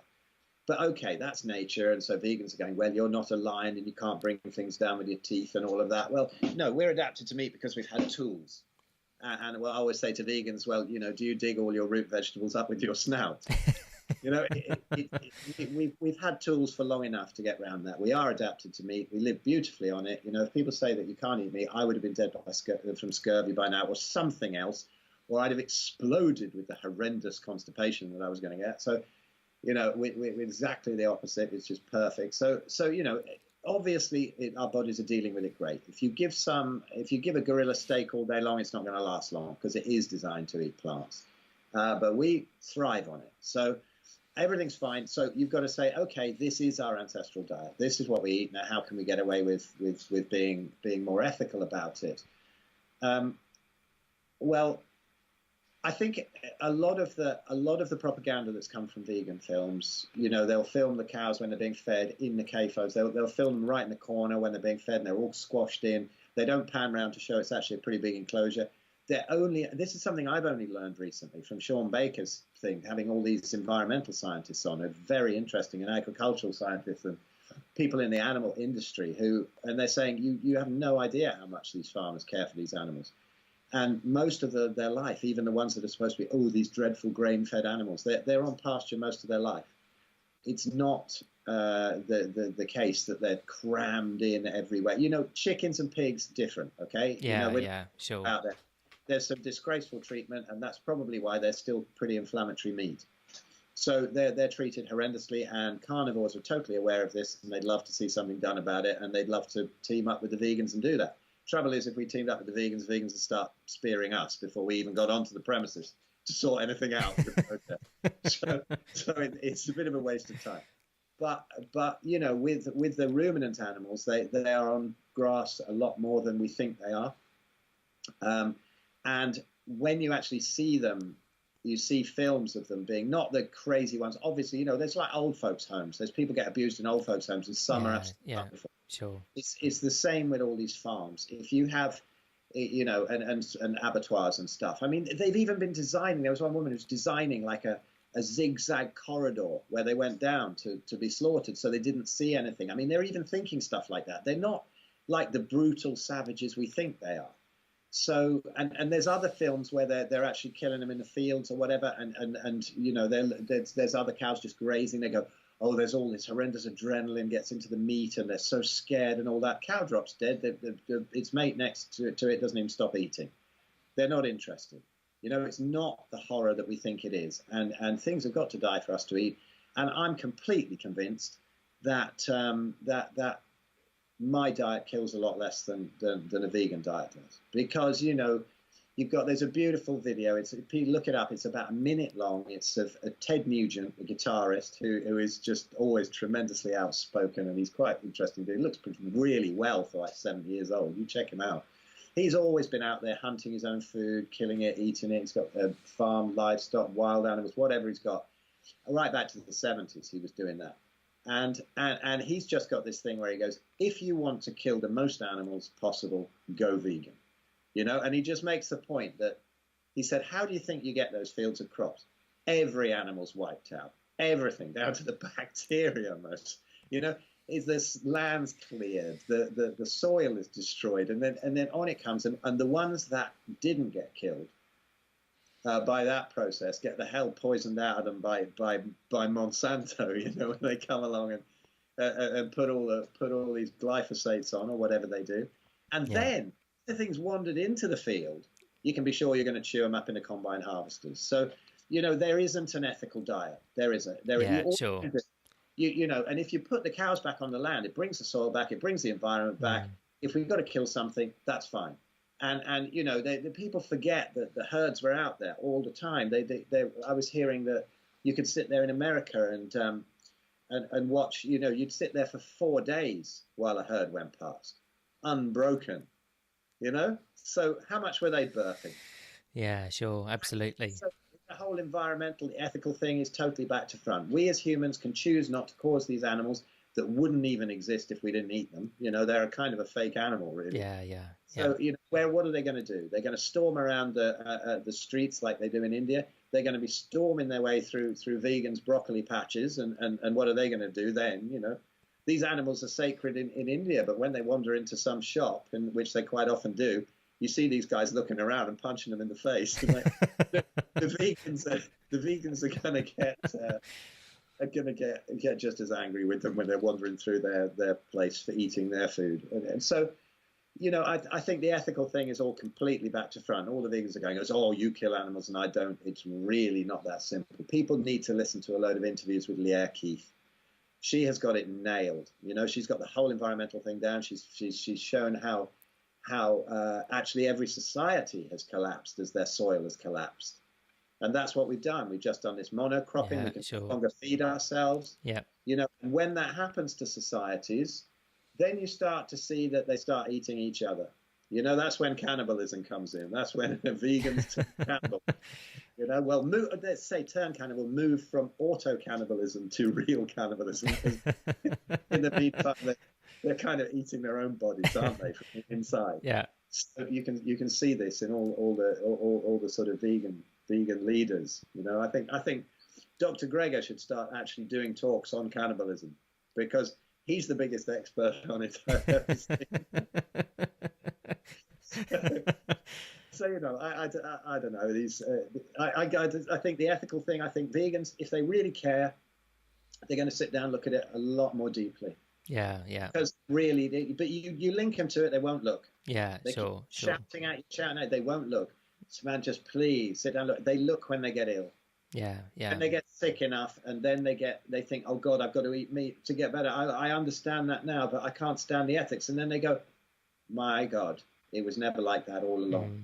No, it was. I was fooling myself about that too. And you know, what's good for the body is also good for the planet. It's you know, everything's a micro and macrocosm of everything else, isn't it? You know, you can You can see the laws of nature in a cell or in an ocean. You know, it depends how you look. And if something works for one thing, it works for something else. Sure. Well, I think, I mean, you know, talking about ethics and the question of what's going on with the planet, I think we have two of the biggest problems that we've ever faced as a human species. We're losing the mycelium in our soil. Now, obviously, the kind of school textbook way that is understood about how plants grow is that they have these roots and they reach into the ground and they pull up nutrients, and so the photosynthesis, you know, happens. But actually, plants and trees are not able to absorb a lot of the nutrients that's in the soil. They're just not, you know, biologically able to do that, and so they rely on this symbiotic relationship between mycelium. And so the mycelium is a fungus that grows throughout the soil, and the mycelium is an under-rooting spread system of mushrooms as well. So sometimes you get it as mycelium underneath the soil, but then the mushrooms are the pollen heads of that mycelium. But as soon as you start spraying with any chemical pesticides, fungicides, insecticides, you kill, like you said, Phil, you know, by going through our traditional farming processes, you kill that mycelium in the soil. And actually, as soon as you plough, and this is something that even permaculturists are starting to talk about now, is the soil was never designed to be ploughed, because as soon as you actually expose the soil to oxygen, the microbial life dies and the mycelium dies. So forget spraying. By ploughing a field and doing it in the traditional way that we've come to know as farming, we're killing our soil. And so by extension, we're actually ridding plants of a symbiotic relationship of being able to take up nutrients. So I think maybe that's another thing, that even the plants that we do eat, a lot of them are nutrient bare. There's nothing really there because the mycelium isn't there in the soil to actually create that symbiotic relationship. And then the second thing that's happening is this mass genocide of insects. I mean, we are by number a planet of insects in which other species inhabit. You know, insects outnumber us millions and millions to one. But now, you know, it's never happened in human history, but we're losing huge swathes of our insect populations. And they really make our planet turn. They do everything. They keep the ecosystem healthy. You know, and bees, for the first time in human history, have gone onto the endangered species list. So, you know, whether you're vegan or carnivore, this is a big problem, because obviously the animals eat the plants that the bees are actually pollinating. So if we lose bees, we lose everything, and we lose the insects, we lose the soil. So as you said, I think, you know, it's about understanding, like you said, that relationship with one to the other, you know, an ethical question. Really, the most ethical way of farming is not to farm, is to let nature repair itself. As you said, animals to actually repair the soil, the ecosystems to take back over. And you can plant in ways that move with the ecosystem with permaculture. And if you want to grow some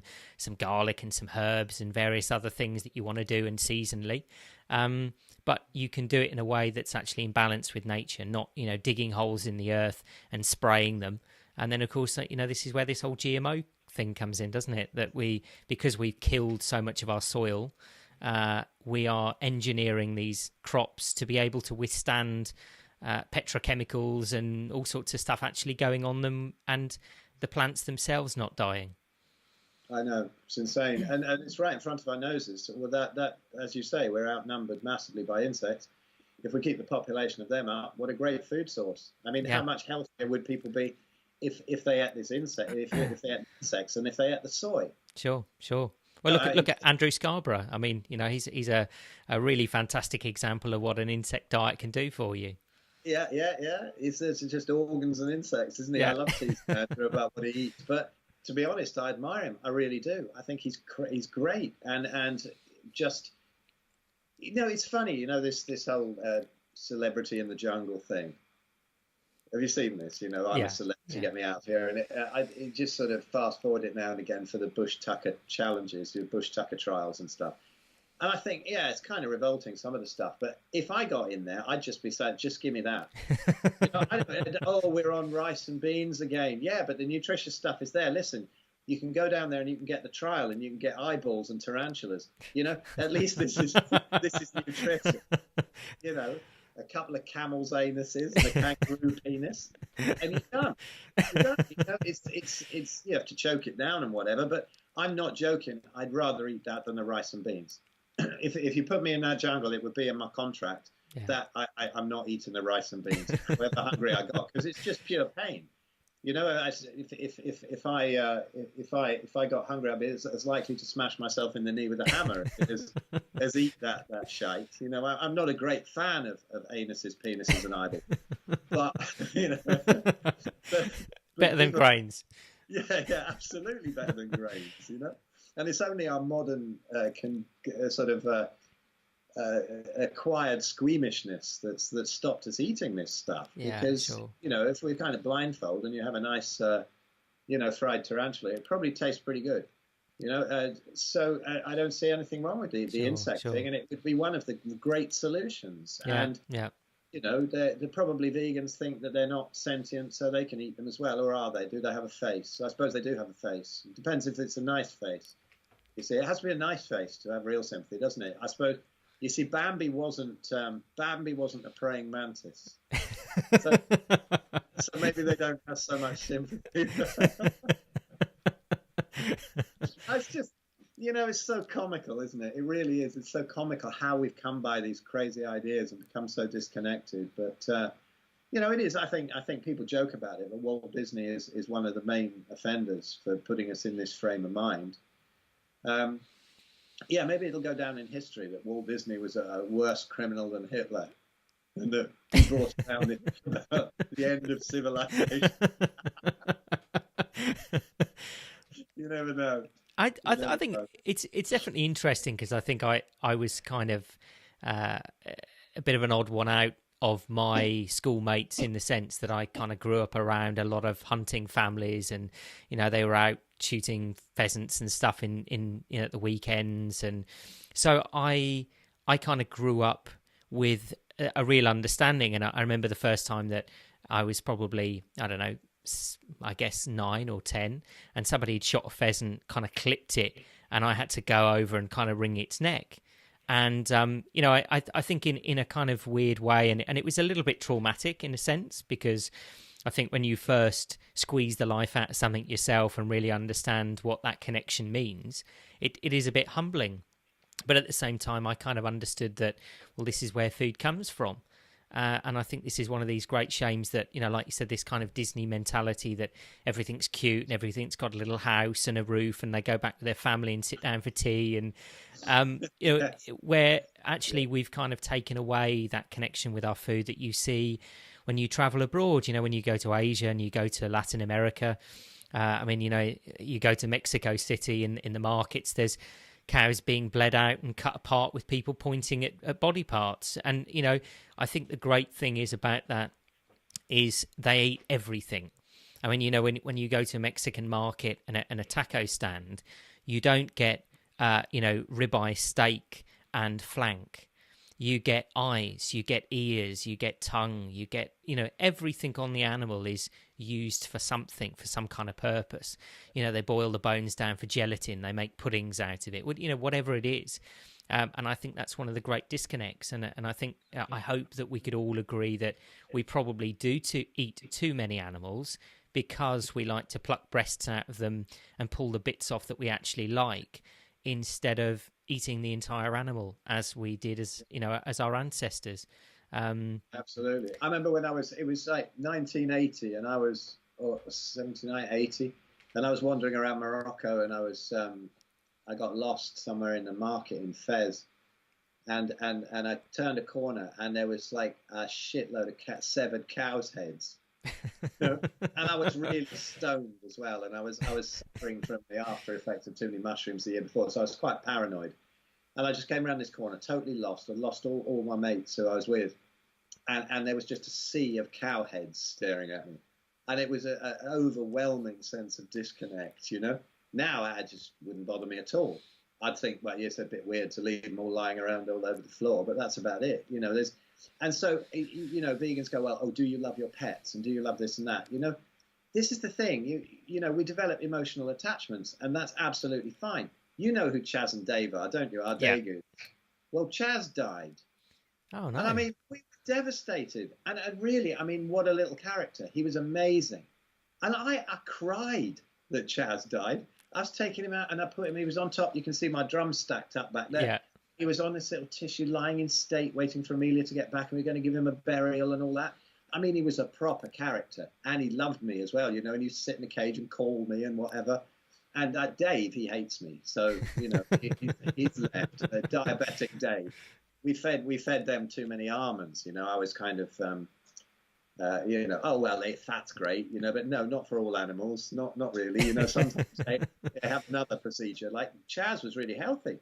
So he got away with it, but he obviously had slightly shorter telomeres because he had something happen to him one day, and Dave was sort of taking care of him and hugging him and really being lovely to him for a whole day, and he was all wobbly and weird, and I thought Dave would go first because he's got cataracts and he's a bit diabetic, but Chaz, tremendous health, double Dave's intelligence and, always forcing him to do all the work and whatever, and suddenly there's Dave looking after him, and the whole interaction was beautiful.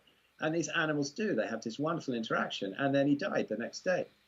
And it's funny because I thought, how weird is this? Because to me, usually rodents have been something that I've just bought and thrown down a snake because they used to keep all these, boa constrictors and pythons and stuff. But I understood because rats are amazing creatures. And I understood if I kept that thing for more than a couple of days, I'd get attached to it. And chucking it down the snake is fine as long as you bring it straight in from the shop and throw it in. That's, nature, well, sort of, okay, the thing's in captivity, but you've got to feed it whatever. I'm not going to do a vegan thing and trying to put their cow on vegan cat food. But, snakes are not that stupid. If you put a bit of broccoli in front of them, they are not going to eat it. Not ever.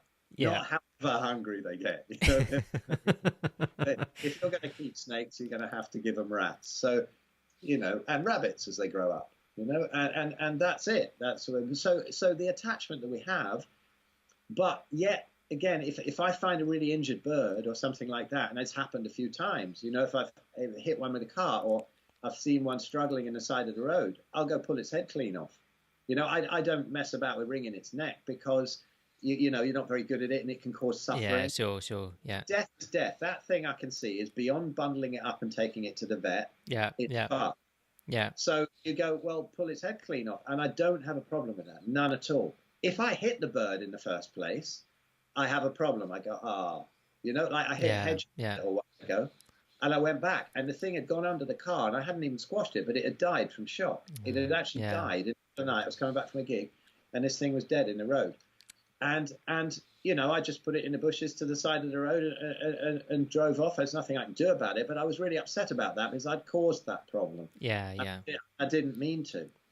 But if it had been really, really injured by the side of the road, I'd have dispatched it. I'd have looked around. I'd have found a rock, or something. Or if it had been, I thought, okay, well, maybe it's okay. I'd have bundled the thing up and I'd have put it in a box in the garage and I'd taken it to the vet the next morning or something, I do have that care for animals, but if it's really suffering, I don't have a problem with death. I think I've heard a lot of people say this. I think it might be true that the vegan thing is quite often a fear of death. They're so freaked out about death in animals that they're worried about their own death all the time. You know, in that period when I was incredibly sick, I think it took away a lot of my fear of death, because there was times where I wished for death, and I realized now there's things far worse than death. Whatever happens to us, you know, after we die, whether it's lights out or whether it's bliss or whether it's whatever it is, or, you know, whether it's just, you know, being poured back into the ocean and little bits of us end up in other people and whatever, just like, you know, probably the race memory, the Akashic record, how several people still think they were Joan of Arc, you know, they probably were, well, apart from the ones that are faking it. So, you know, it's a fear of death. If you lose the fear of that all-encompassing fear of death, you lose a fear of everything. You lose a fear of illness, you lose fear of all sorts of things, and you lose fear of eating a fucking steak now and again, you know, just eat it. It's not, you know. So yeah, I would happily dispatch animals, and I have done, and I will do, and I have no problem with it. If I intend to eat it, like if I go trout fishing, I don't do it too much anymore because the damn things are all pellet fed, and then they fill the lakes up with them. So if I do go trout fishing, I let them go.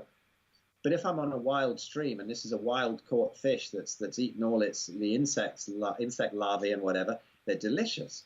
So yeah, I'm gonna think about smacking it on the head and taking it home, and I have zero problem with that. Zero problem at all if I'm going to eat it. So yeah, you can have. It's a vegans don't understand. It's not black and white. You can have complete compassion for animals, and yet not have a fear of death, and not have a problem dispensing it if it's needed.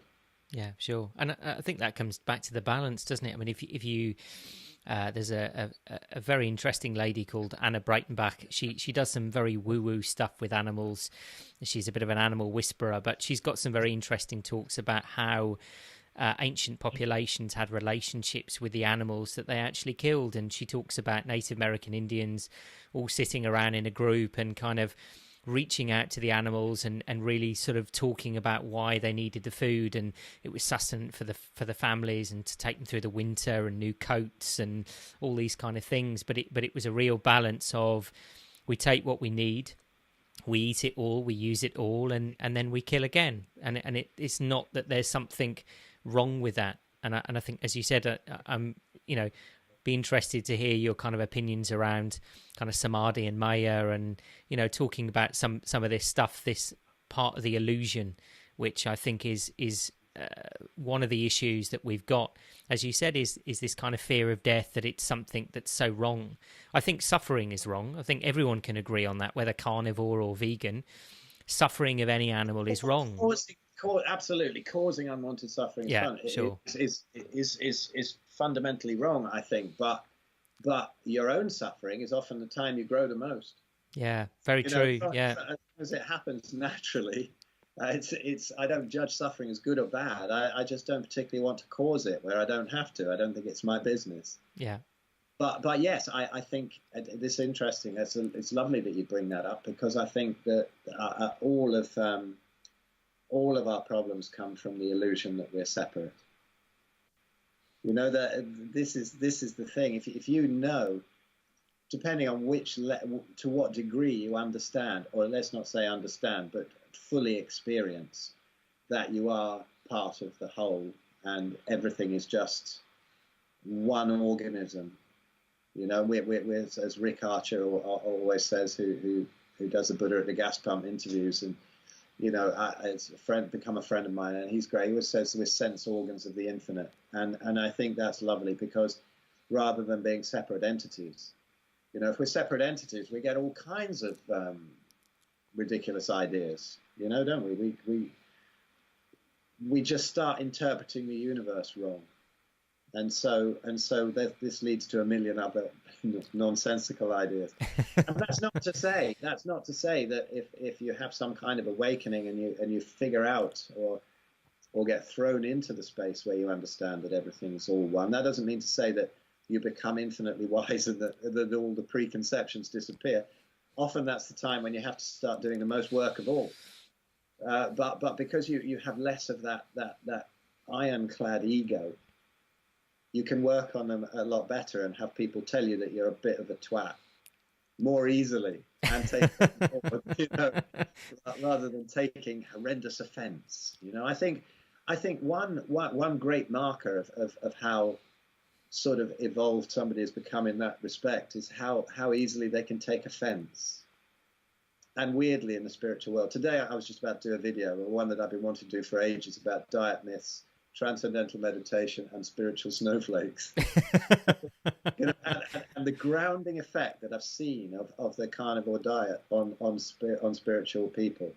And they you can actually take the piss out of them rather than walk around on eggshells all the time, like I have to do with a lot of my spiritual friends. You can't mention this. You can't say fuck. You can't make a joke about genitalia. You can't say anything like that. Whereas if you see those sort of gurus and whatever, they are they're generally not spiritual snowflakes.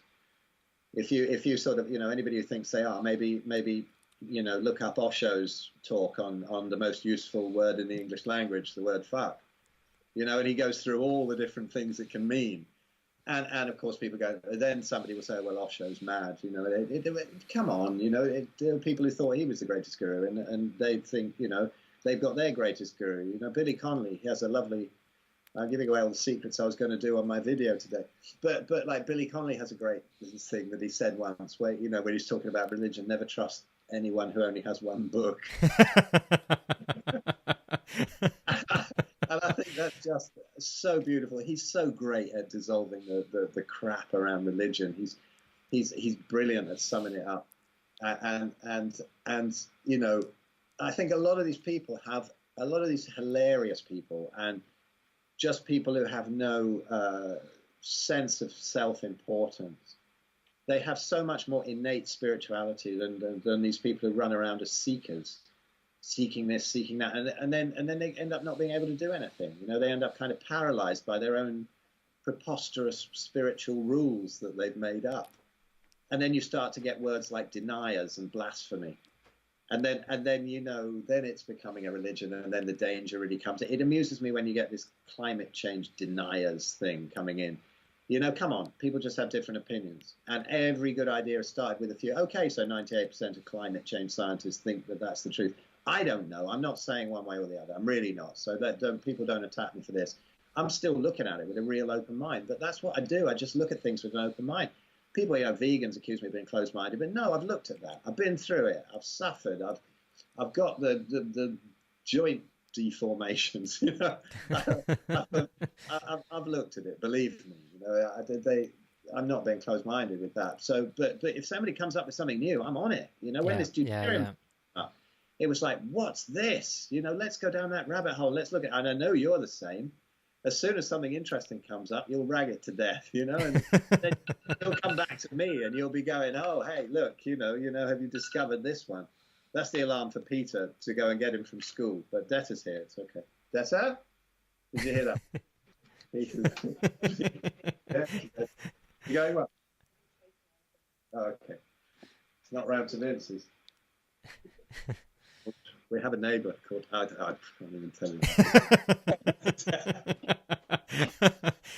I think this is the really interesting thing, and this is kind of one of the reasons I put together this podcast, is because I've met so many quote unquote successful people, of which you are one of them. And so I think success is a definition that you yourself hold, and that's the only way you can look at it.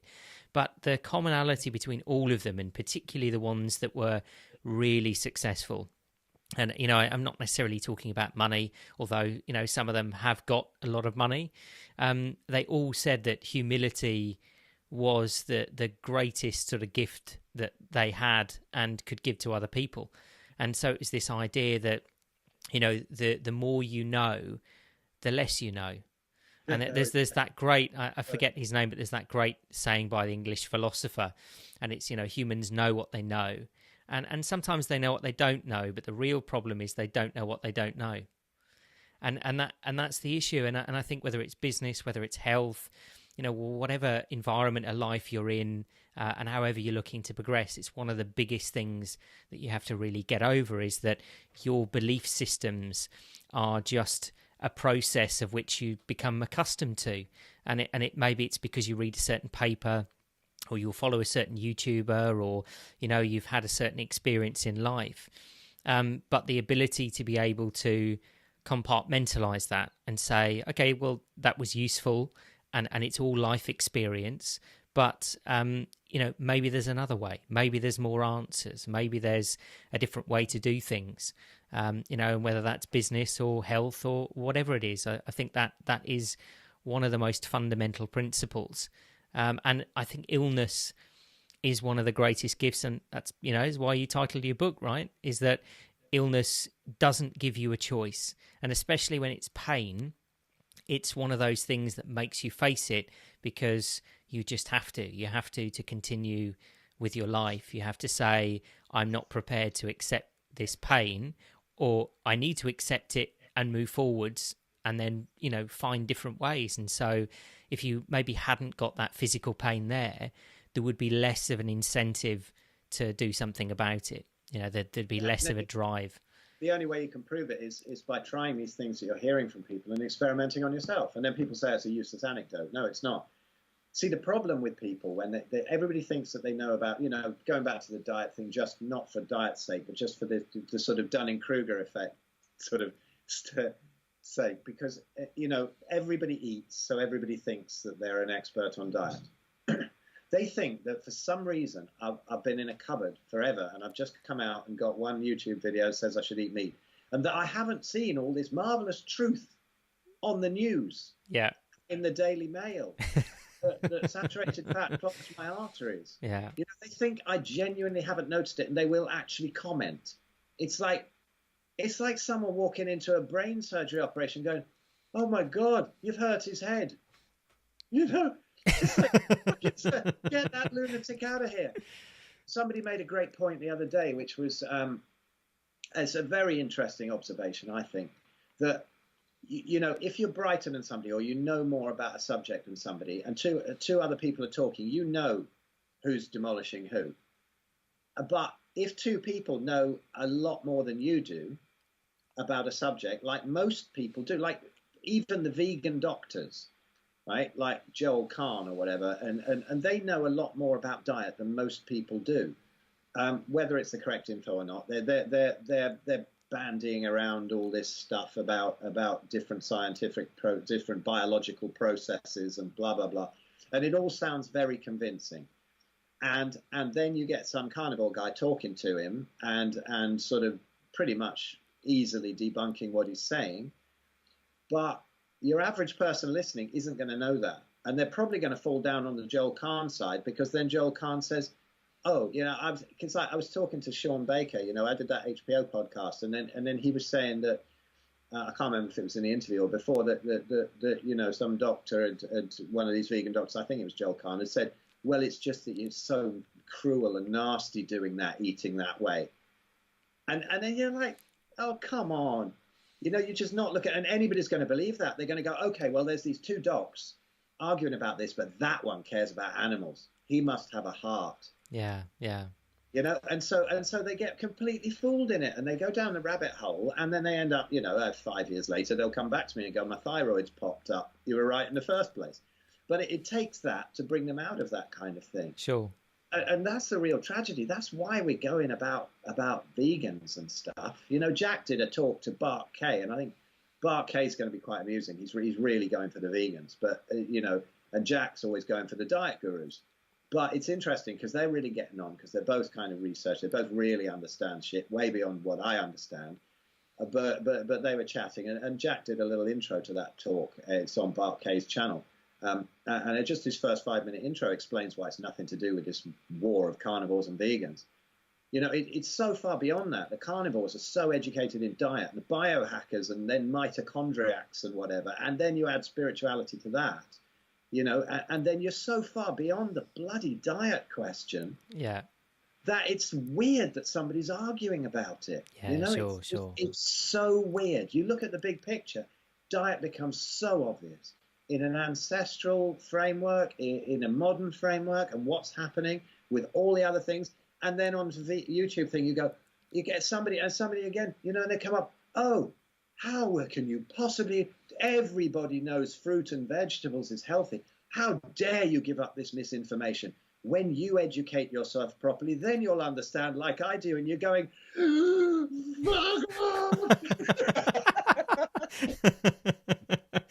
I think any idea? Sure. This, But you know, I think that the difficulty is, and this is, you know, where I see the challenge, and I think where some things have got to kind of be broken down, you know, and the Jacks of the world, and I think his early information was absolutely spot on. But I think the difficulty was, I remember that it took me 2 years of hard research to even understand what the hell he was on about. And I think, you know, remembering that and going back, and for those of you, I hope that, you know, listening, the issue that we've got is really understanding it step by step. And I think I used to get, you know, I worked in a gym as a personal trainer for a while after I kind of healed myself and everything else. But one of the things that I used to see is that was the first thing. You know, you're talking to people who, you know, when we look at, let's say, the NHS, and we look at these kind of ideas of what our health pyramid should look like, this stuff is so outdated. You know, I mean, calories is an example. Calories kind of drives me around the bend. And all I'll say to anybody is, well, go and research where calories came from. It's a science that goes back to the 1800s. And all it is about raising water, you know, temperature by 1 degree, and how much energy that takes. So, you know, when you really start to strip back, I think it's stripping back the layers. And unfortunately, diet happens to be one of the first ones. Is that if people are saying, well, you know, what does diet matter? And I'm eating my 5 a day, and I'm doing my diet in a normal way. And I think, you know, the way that I would say one of the big things, and you must have seen this, Phil, we were talking about it earlier, the cognitive performance. You know, forget the way you feel and your moods and everything else. But if you, quote unquote, are trying to be successful in your life, and whether that's happy, healthy, wealthy, whatever that is you have in mind, I just think it comes back to that boring age-old analysis of, you know, if you put dirty fuel in a car, you know, it's not going to last. I mean, in fact, I saw a YouTube video the other day of a guy who'd bought a Skoda with 490,000 miles on it, an old diesel. And they were talking to this mechanic who they were going to take the engine apart and examine it. And they were sort of saying, oh, what do you think we're going to see? And this mechanic sort of says, well, I think it's going to be carbon and this and that. And it's going to be all worn down and the engine's going to be scrap. And they opened it up, and the guy just sort of stood there with an open mouth and went, this looks like it's done 20,000 miles. You know, and it's because then when they talked to the guy who'd owned it previously, he'd obsessively changed the oil every 5,000 miles. He'd used all the right fuels. He'd had it serviced regularly. And I think the body's no different. If you put crap in it, you're going to get crap results. And so the first place to start maybe is diet, to start to understand that there are some things out there that move beyond the 5-a-day food pyramid. And it's the most powerful thing. I mean, if you do actually give somebody, say with an autoimmune condition, if you get them on a carnivore diet, the results are so spectacular. I appreciate that that it might not be at the root cause of everything, sure. But at the cause of understanding. Sure. But at that stage, it is so powerful once the gut's wrecked to just give it meat that's supposed to be the most indigestible food, sure. Which of course it isn't, you know. And it heals up the gut. Miracles happen, you know. It just. Sure. I've got to just pull this lamb out the oven. I'll be 1 sec. That looks good. And see, you know, it's a funny thing. Here I am. I've got this lamb out the oven. It's like almost midday now. 7 hours been up, and I'm like, yeah, that'll be nice later on. I can't be asked. I'll be fine. Sure. You know, to get that raging hunger, it's so cool. Yeah, and I think that's, you know, it's kind of applicable to anyone, because I think, you know, the crashing that I think I really noticed with diet all previous to this one, and I think this is something that maybe everyone wishes, to not have those crashes throughout the day. You know, if you're working, you're doing stuff, you're busy, the last thing you want is then starting to crash out on energy, and so then you have a coffee, or you have a chocolate bar or something to kind of bring you back into action, and then you're off again to the races for another hour or 2 hours, and so there's this constant process. I remember we had a guy in our gym who used to train, he used to do bodybuilding, and his girlfriend used to come with him because he was lifting at such a competitive level, and it was this kind of, body composition stuff. So he was absolutely ripped to bits. I mean, if anyone looked at him, you probably would have said he was a very healthy guy because he looked great. But at halfway through working out on some of the machines, he'd start to doze off because he was in such a kind of state of starvation, because obviously they cut everything out to get this body physique, that his girlfriend had a bag of Skittles, and she used to like wake him up, give him a couple of Skittles, and then he'd sort of be off again for 20 minutes, and then he'd start to doze off again, and she'd feed him a couple of Skittles and he'd carry on. And I think that's a very extreme example, but when you're in a standard diet process, that's generally what's happening. Is that, let's face it, carbohydrates have a window of about 2 hours. That's it. Glucose feeds the body and the brain for a short period of time, and then it's over. So, and it's either going to get used or go into fat storage. That's it. Whereas, fat, either by consuming or tapping into your own, then you have this kind of almost relatively unlimited energy source that keeps going and is stable. Oh, absolutely. I mean, look what people are doing on it now. Look at Zack Bitter and what he's doing on it now. He's just broken another record, hasn't he? Yeah. And he's hardly having any carbs. I think he has them now and again, just before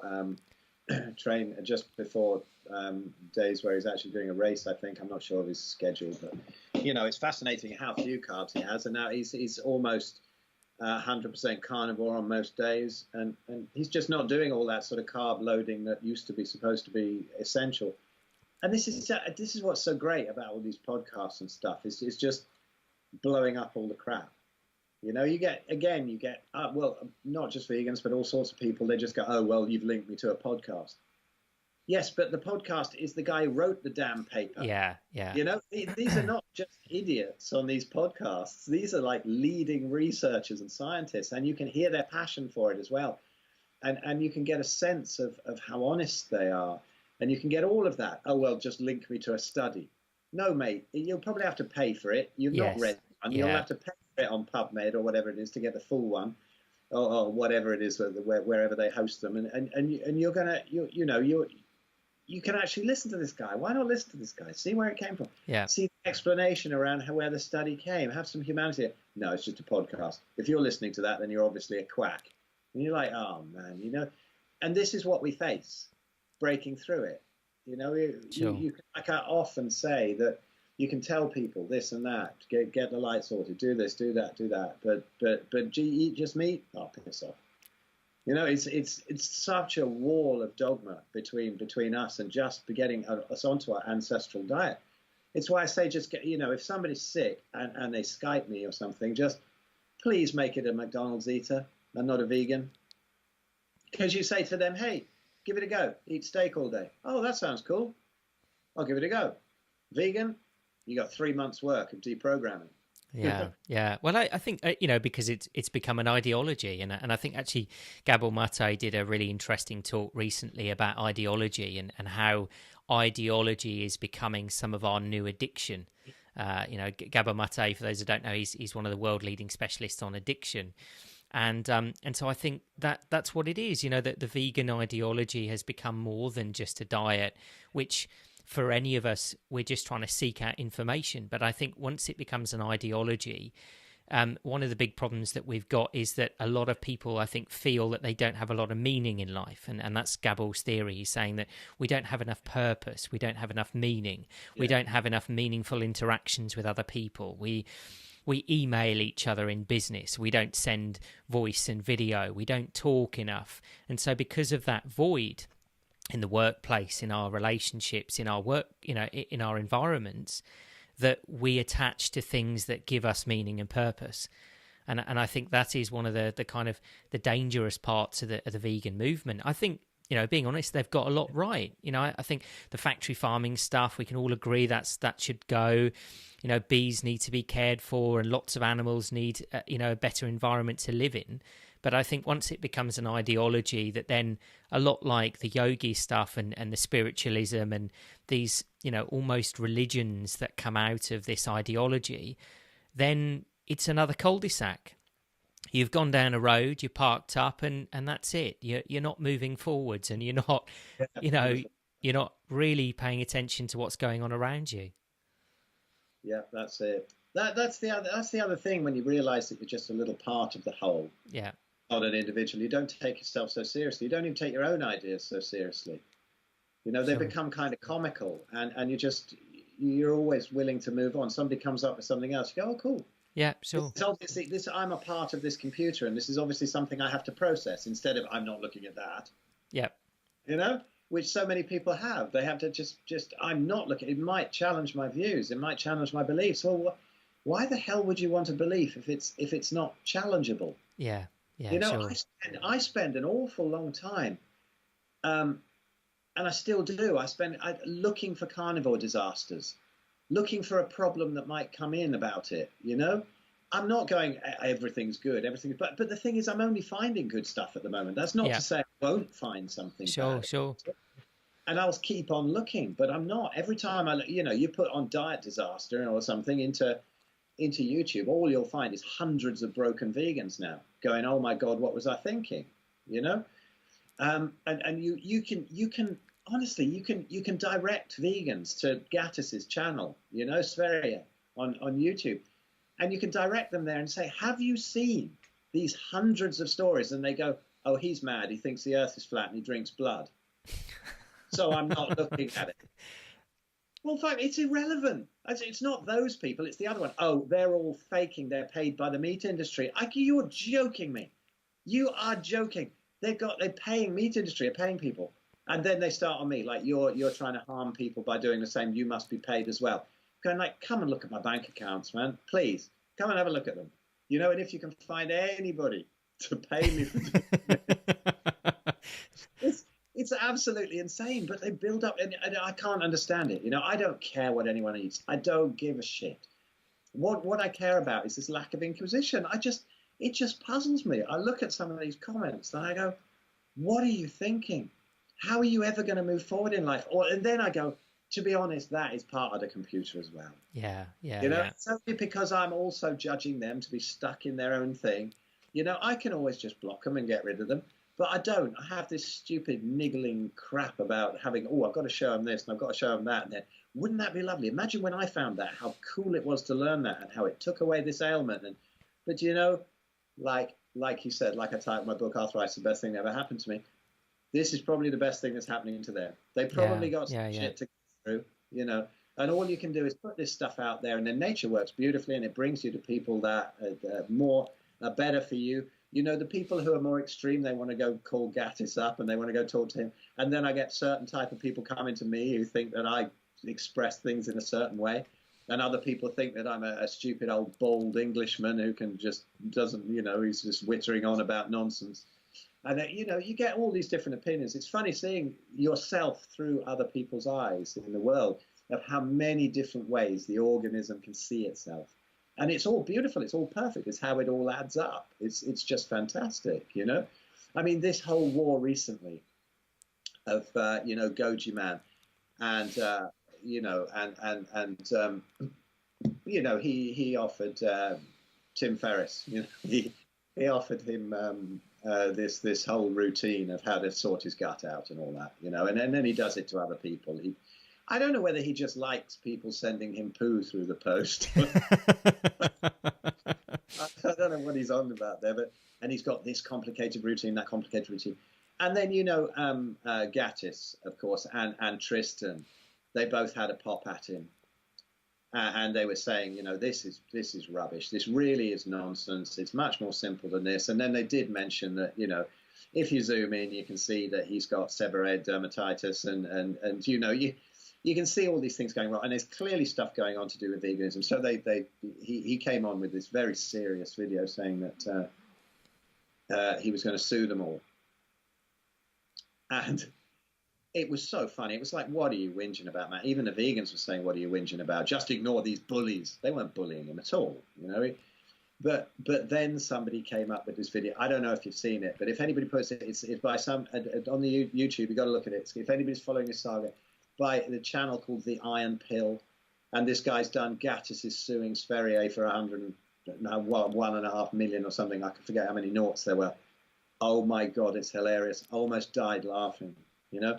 And you can see all this different, and there's the seriousness of the vegans. The sense of humour seems to go, and yet the carnivores just getting on with what they're doing, and they're just laughing. But this thing where he's overdubbed this thing, you know, you got to see this video. It's like, bad beardmen wrong. You know? And then in the end he's going, and while I've got you, and he's done it in a computer voice with Goji Man, and he's gotten Goji Man's piss cleanse, and then there's one of the other vegans who's got such bad eyes, weeping from so much inflammation and whatever, that he started to pour bottles of piss in his own eye and put it on his YouTube channel, you know. And so he's cut to that, and he's pretending like it's Goji Man doing this thing. That's the Goji Man piss cleanse, Goji Boy piss cleanse. Man, it's so funny. And he's going to get really upset about that. But what does he expect? You know, you got to take the piss. And that's the way to do it. You've got to, I think, highlight, rather than be really aggressive or whatever, just highlight the absolute absurdities in all of this. You know, the absurdities of Gregor, the interview he did a while ago on muscle building and hair loss. Gregor, I mean, there's a picture of him next to an 8-year-old girl, isn't there? 9-year-old girl, and her arms are thicker than him. And he's talking about muscle building. You know, I'm not being nasty. It's hilarious. You know, I wish him all the best. I really hope that he's one of the guys who comes round, you know, like these beautiful guys who really do admit they're wrong, like Tim Noakes in South Africa. You know, what a story that is. All that he did, put everything into carbohydrates and running and carb loading, and then next thing he's ripping that diet section. Yeah, sure. And that's beautiful. That guy's got some guts. Now, if Gregor gets any skinnier, I really hope that he's got some guts to come out and say that it's nonsense. You know, I think we'll be saying, I think Vegetable Police started it, but I wouldn't say he's a great vegan guru, but he started off and done the carnivore thing. And the more of them come round, but then again, they excommunicate them. Then they're blaspheming. Yeah. Same as happens in the Catholic Church. You're blaspheming, you're to be put to death. It becomes inconvenient. And this is what happens, which is a shame. So, because you know, it'd be nice to see Gregor turn around, but the absurdity of what he's talking about. You know, I mean, so I saw a talk with him, an interview with him the other day, and somebody said, have you heard about Shaun Baker? And he said no. Now, I believe that's a lie. You cannot now be in diet and not see what's happening with Shaun Baker, particularly if you're a vegan and the whole carnivore vegan. Yeah, sure. I don't believe it. But he said no. And then the guy said, oh, well, he's eating only meat. And he's doing, oh, well, scurvy will get him. And you're like, come on, man. Do you not see that these people have been on it for decades? They don't have scurvy. If you just look back, you can see the Inuit didn't have scurvy. The ship's captains knew. The polar explorers knew meat cured scurvy, you know, in the absence of carbs. So there's a whole load of massive misinformation. And the more that people are taking a piss out of this, I think that's great. You know, I come from that piss-taking English public school background. And I think it's great. We just took the piss out of each other all the time. Sometimes it was savage. You know, there was no physical violence as such. It was all just a mental torture from these twatty little English boys with big IQs who wanted to devastate each other, you know, flush each other's heads down the toilet. And you know, it was. I think it's important to really, really, really take the piss out of these vegan people, not because we're nasty to them. It's not bullying. It's just demonstrating the absurdity of it to other people who might otherwise get caught up in it. And I think Bart Kay's doing great because he's doing both, and he's got such an incredible knowledge of nutrition, way beyond Goji Man, who always comes up on every video going, I am, of course, studying for a degree in this and that. And you know, it's like, why do you have to say that, man? You haven't even qualified yet. And he's saying, so believe me. But Bart Kay, you know, he's been a researcher for ages. He's published papers on it. He's been a peer reviewer. And he even says how ridiculous that procedure is. Yeah. And how perverted the whole thing gets. But nobody's listening to these people. Well, of course they are. Some people are. But, you know, there's a certain section of society. So it's great if the people with this real knowledge are taking a piss and making these ridiculous videos to show, you know, when you actually look at the vegan video, horrible, I'm going to murder you and stuff like that. That one with Vegan Gains recently, you see, he was actually talking about how angry he gets when he sees a child in a pushchair. He wants to stamp the pushchair until it's nothing but blood. This guy has hundreds of thousands of followers. There's young people. Someone's going to stamp a kid in a pushchair at some point because they're so nuts from their veganism listening to this lunatic. By that time, he's probably been on carnivory because he's gone so crazy and something's blown up. But, you know, the people are getting so savage on it, and it needs to be shown up because this is dangerous. You know, I understand people come up to me and say, oh, why don't you leave the vegans alone? People should eat what they want. Yeah, they should. But this is filtering down to everybody. You know, the diet thing's filtering down to everybody. If you're going to get kids stamped in pushchairs and people saying you need to have vasectomies because humans are a cancer on the earth. I've seen a bit of that online recently, yeah. It's just getting too crazy. It needs to. I'd rather not be. I do hang back. You know, I don't really do it on my channel. I don't. I'm not going to respond to anything to do with this thing. I don't want to. But when I see somebody really taking a piss well enough, like that Goji Man vid, that I'm crying with laughter, I think that's what's needed. You know, it was like years ago when there was that Gaddafi war, and I wrote a letter to Thatcher. And I said, listen, why don't you just bomb his palace with custard? Yeah? Why don't you just, you've got the technology, just enormous amounts of bombs that will explode in the air and fill his whole palace and grounds with custard so that they're covered in it. You know, it's going to completely diffuse the situation. It's going to show how absurd the whole thing is. There's going to be no loss of life and everyone's going to look like a twat and the world's going to laugh. Of course I didn't, but I did actually get a reply back saying, your letter has been noted. I got a reply back from Downing Street. But it was like, but I think this should be done, you know, more often. And I think the vegan world is ideal because it is so ridiculous. And the dogma is filtering down to everybody. That's why they're on breakfast telly all over the news with these cow burp meters, you know, totally ignoring the environmental aspect and not knowing what to do. And then I posted this thing on my Facebook about it with Peter Ballestead going on about the real environmental issues. And because I posted, then this meditator came up underneath, who used to be quite a reasonable guy, but then he's posting walls of text about climate change. I said, it's nothing to do with climate change. The podcast is nothing to, by all means, ignore it, you know, move on. But if you're going to comment, at least listen to the first 10 minutes. I don't have time. If you look on that thread on my Facebook, there must be, I don't know, 2-3 hours work or more. And he couldn't press play. Yeah. If he pressed play, he'd have gone, oh my God, it's got nothing to do with climate change. It's to do with the soil, you know? And I kept saying, and everybody else did as well, why are you still commenting? And the extraordinary lengths people go to not see what's going on. Nobody with a regular job, with just the breakfast telly to watch, with a scientist with a cow burp meter. Fuck. Come on. This is what's persuading them to have meatless Mondays. Oh. It's insane, isn't it? It really is. Yeah. There we go. So that's why I take the piss out of vegans and stuff, and I love it when other people do. Just no violence, no nothing, no hate. And when they come and they need some help, it's like, yeah, cool. And we've all been caught up in that. Yeah, sure. That's fine. But let's show the complete absurdity of it. I love that. I love doing it. Cool. So to round off then, Phil, tell us a bit about your course. Tell us about your books. I'll put all the information in the link below, but just tell people how they can get hold of you. We were having so much fun. I forgot about all that shit. It's just always so amusing talking to you, Louis.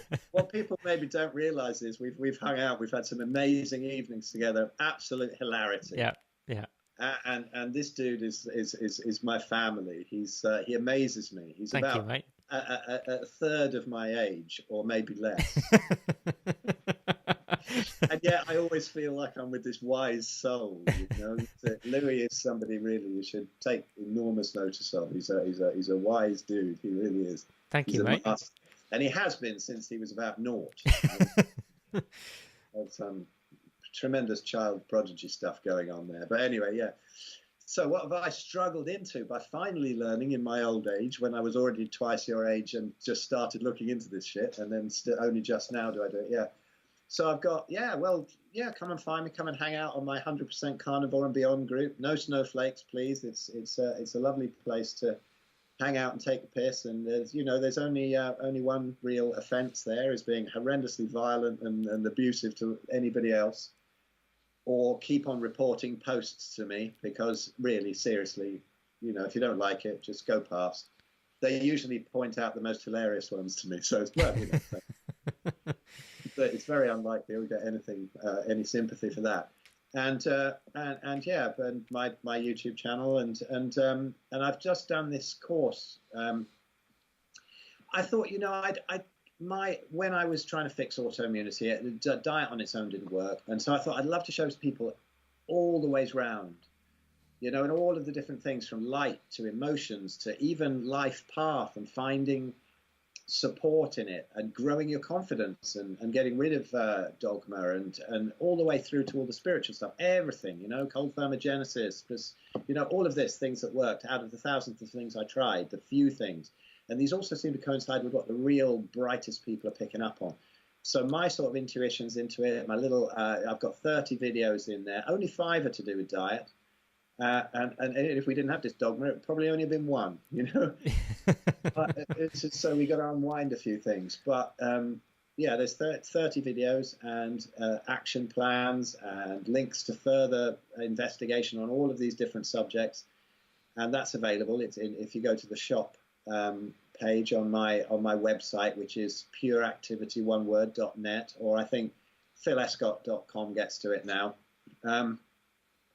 And I've got a little ebook of frequently asked questions about carnivory coming out. I landed on 69 because it amused me that way, because I'm childish, so I left it at that. But there's some good.